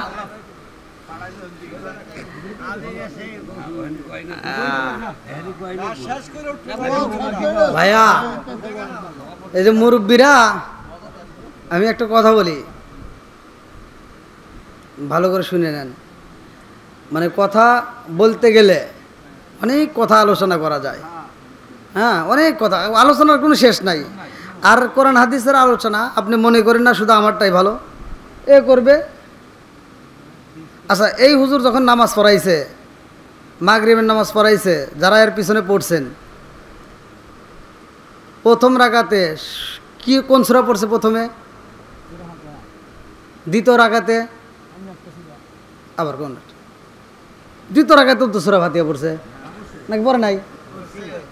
হ্যাঁ তারপরে হ্যাঁ না না দ্বিতীয় রাকাতের কথা বলছি। এই সূরা ফাতিহাটা সে পড়তেছে, তিলাওয়াতটা আপনারা নামাজে শুনতেছেন, ভালো লাগে। আর একজন ওর গলার কণ্ঠ ভালো না, ও রাস্তায় কথা বলে ভালো লাগে না, অথচ ও দেখবেন পড়তেছে, ওরটাও মজা লাগতেছে। কতক্ষণ ঠিক কিনা? কারণ একজন বলতেছে আলহামদুলিল্লাহি রাব্বিল আলামিন।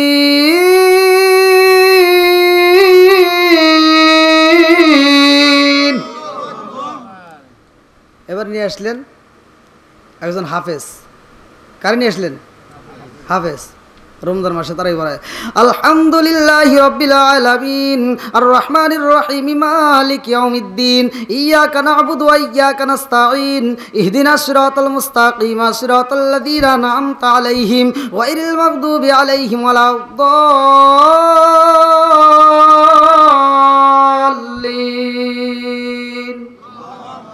কি ভালো লাগেনি? আপনার সত্য কথা বলবেন। আমি যে কারিরটা বললাম ভালো লাগছে, হাফেজেরটা পড়ছি ভালো লাগছে, দুইটাই ভালো লাগছে। এইবার যে যেটাই পড়ি আমাদের কাছে সেটাই কি ভালো লাগবে। এখন বিষয়টা হলো মানে বর্তমান সময় আমাদের ইমানটাকে টিকে রাখা খুবই মুশকিল, খুবই দায় হয়ে গেছে। এই ইমানটাকে মজবুত করতে হবে। আপনারা, আমি বিশেষ করে সহজ সরল মানুষ, আমি অত প্যাঁচগুজ বুঝি না, প্যাঁচগুজের ভিতরে আমি চাই না, আর আমি প্যাঁচগুজের কথা বলিও না। তা সহজ সরল মানুষের জন্য সহজ সরল কথা বলে যাই। আমি কোনো ফতুয়া দেওয়ার জন্য আসি না, আমি কোনো ফতুয়া দিই না যে এই কাজ করতে হবে এই কাজ করতে হবে না, হ্যাঁ, এই মাসলা দেওয়ার জন্য আসি না। আমি আসি জাস্ট কিছু কথা মানুষের হেদায়েতমূলক, যেগুলো দিয়ে মানুষ হেদায়েত হয়, এই কথাগুলো মানুষকে প্রচার করার জন্য। আমি সহজ সরল মানুষ, সহজ সরল লস করে দেয়, আমি বেশি কিছু বুঝি না। ওই আগেকার মানুষ, আপনারা মনে করেন না যে সহজ সরল হইলে মনে হয় লস গেল। যে যত সহজ সরল হবে সে মরে গেলে তার হিসাবও তত সহজ সরল হবে।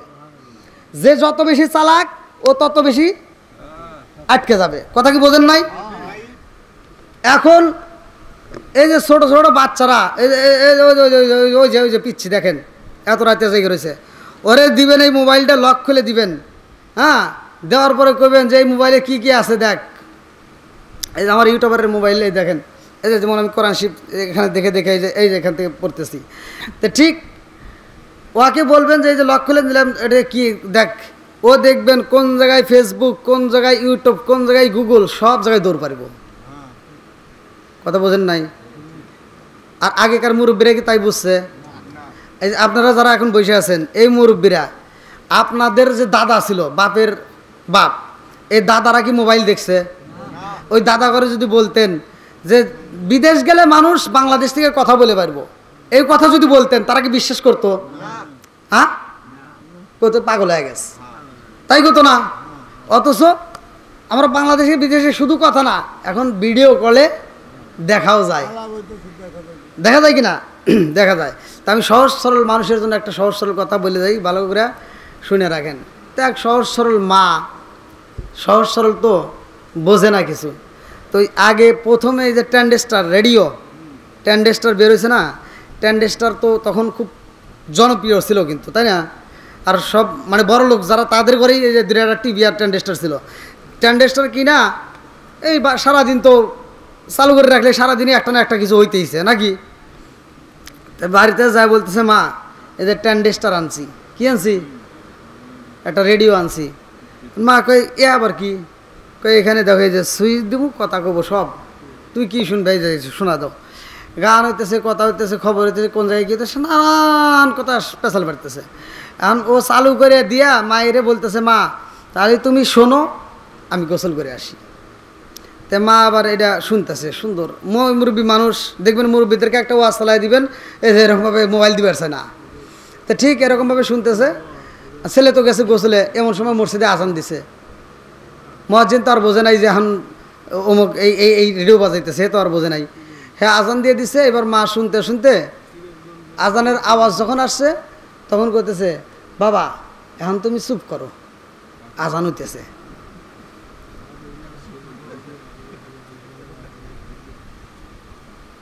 এখন তুমি কি করো? চুপ করো, আজান হইতেছে। কি কয় এত কই, তারপরে তো শোনে না। আবার বলছে, বাবা তুমি কি আমার কথা শোনো না? তোমার কথা আমি শুনি, আমার কথা তুমি শোনো না, তুমি চুপ করো, এখন আজান হইতেছে, আমি নামাজ পড়ব। ওকে থামবে? এবার নিয়ে বালিশের তলে থিয়ে নামাজে দাঁড়াইছে। বালিশের তলে থিয়ে যখন নামাজে দাঁড়িয়েছে, দেখে ওই গানের আওয়াজ কুটকুট কুটকুট করে আসতে গেছে, শান্তি পাইতেছে না। এখন কী করবো? নিয়ে মাছার উপর যায়, তখন তো ঘরে ঘরে মাছা ছিল, এখন তো সব ডিজিটাল হয়ে গেছে। এই ধানের কোলা, আমরা কইতাম কোলা না হাড়ি করতেন আপনারা, এই কোলার ভিতরে চাউলের ভিতরে ঢুকাতে দিছে, ঢুকাতে এসে নামাজ পড়তেছে। এখন ছেলে এসে বলছে, মা ট্রানজিস্টার কই? বলতেছে তো ওটার কথা বাদ দাও। কয় কে? কয় একটু কথা শুনি না। কয় মানে? এই যে বারবার কইতেছি আমি নামাজ পড়বো নামাজ পড়বো, হে থামেই না। তো এটা কি থামার জিনিস? সুইচ আছে, অন অফ করার কি সুইচ আছে, বুঝতে হবে, বুঝাইতে হবে, তারপরে সে বুঝবে। তো এই আধুনিক বিষয়গুলো যদি আমরা এখন যে প্রযুক্তিগুলো পাইছি, এইগুলো যদি আগে বলতাম, আগেকার মানুষ আমার পাগল কইতো, কথা বলেন ঠিক কিনা? তো এখন পাগল না, এখন আরও কিছু আবিষ্কার হচ্ছে।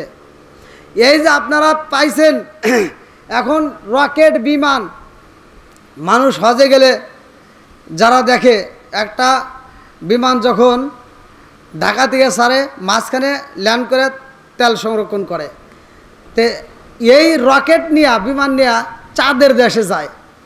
আপনারা জানেন কি না এই চাঁদের দেশে যেই রকেটটা যায় একদিন 2 দিন না, এরকম 6 মাসের রাস্তা অতিক্রম করে। এবার আপনারা বলেন, আপনাদের মাথা দিয়ে চিন্তা করেন যে 6 মাস চলবে এমন কোনো টাঙ্কি কি কেউ আবিষ্কার করছে? সম্ভব?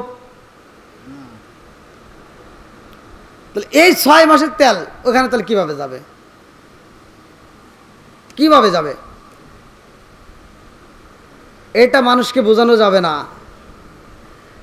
আমি এক বিজ্ঞান কলেজের এক ছেলের আমি প্রশ্ন করছিলাম যে এই কারণ কী রে, মানে আমার ভিতরে এই জিনিসটা জাগছে, আমি নিজেও আমার ভিতরেও জাগছে যে এই এত রাস্তা যায়, এত অতিক্রম করে, তাহলে এতে তেল কিভাবে নেয়?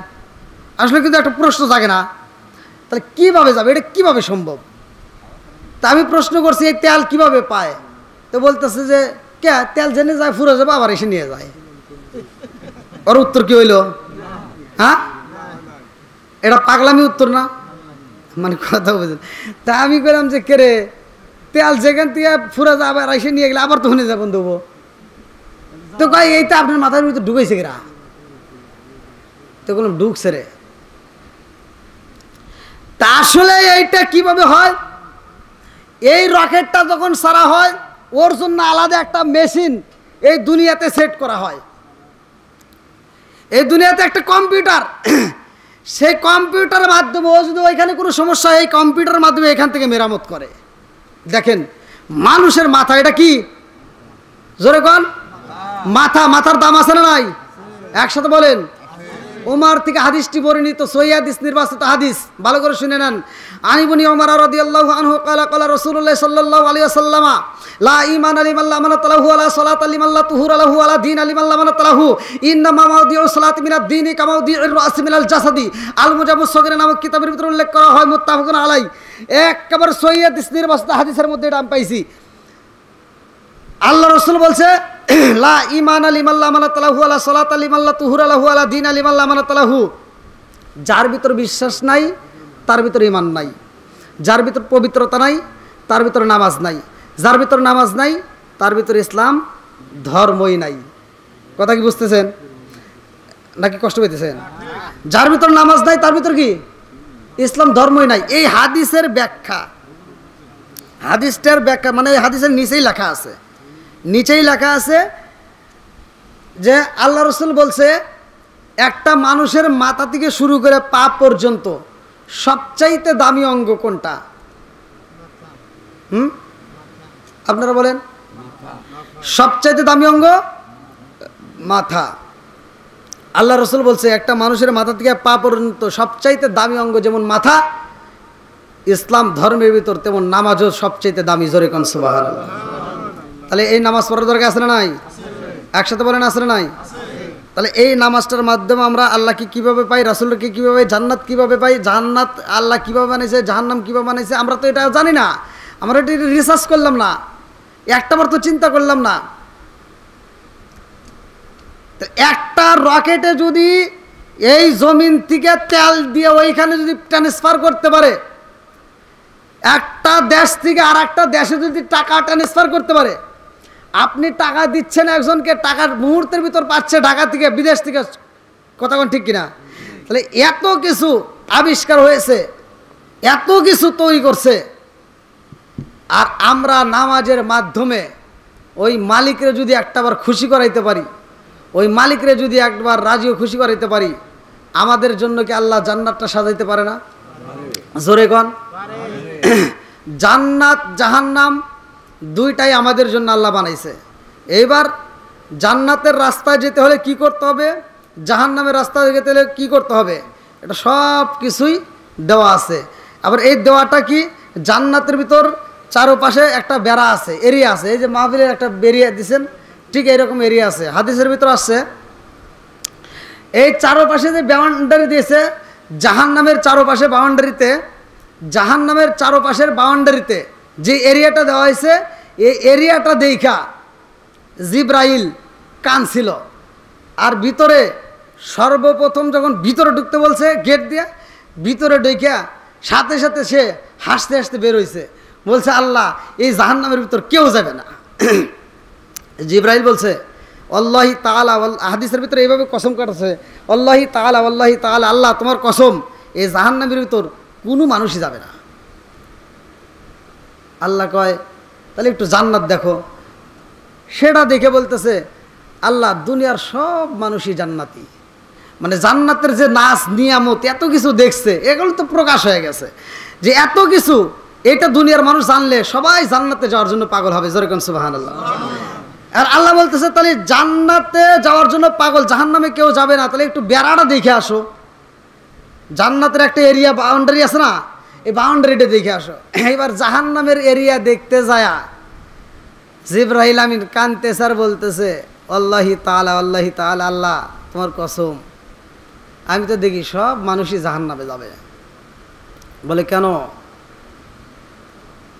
এই জাহান্নামের যে এরিয়াটা দেওয়া হয়েছে, বেড়াটা দেওয়া হয়েছে, এই বেড়াটা দেওয়া হয়েছে কি দুনিয়ার ভিতরেই আছে।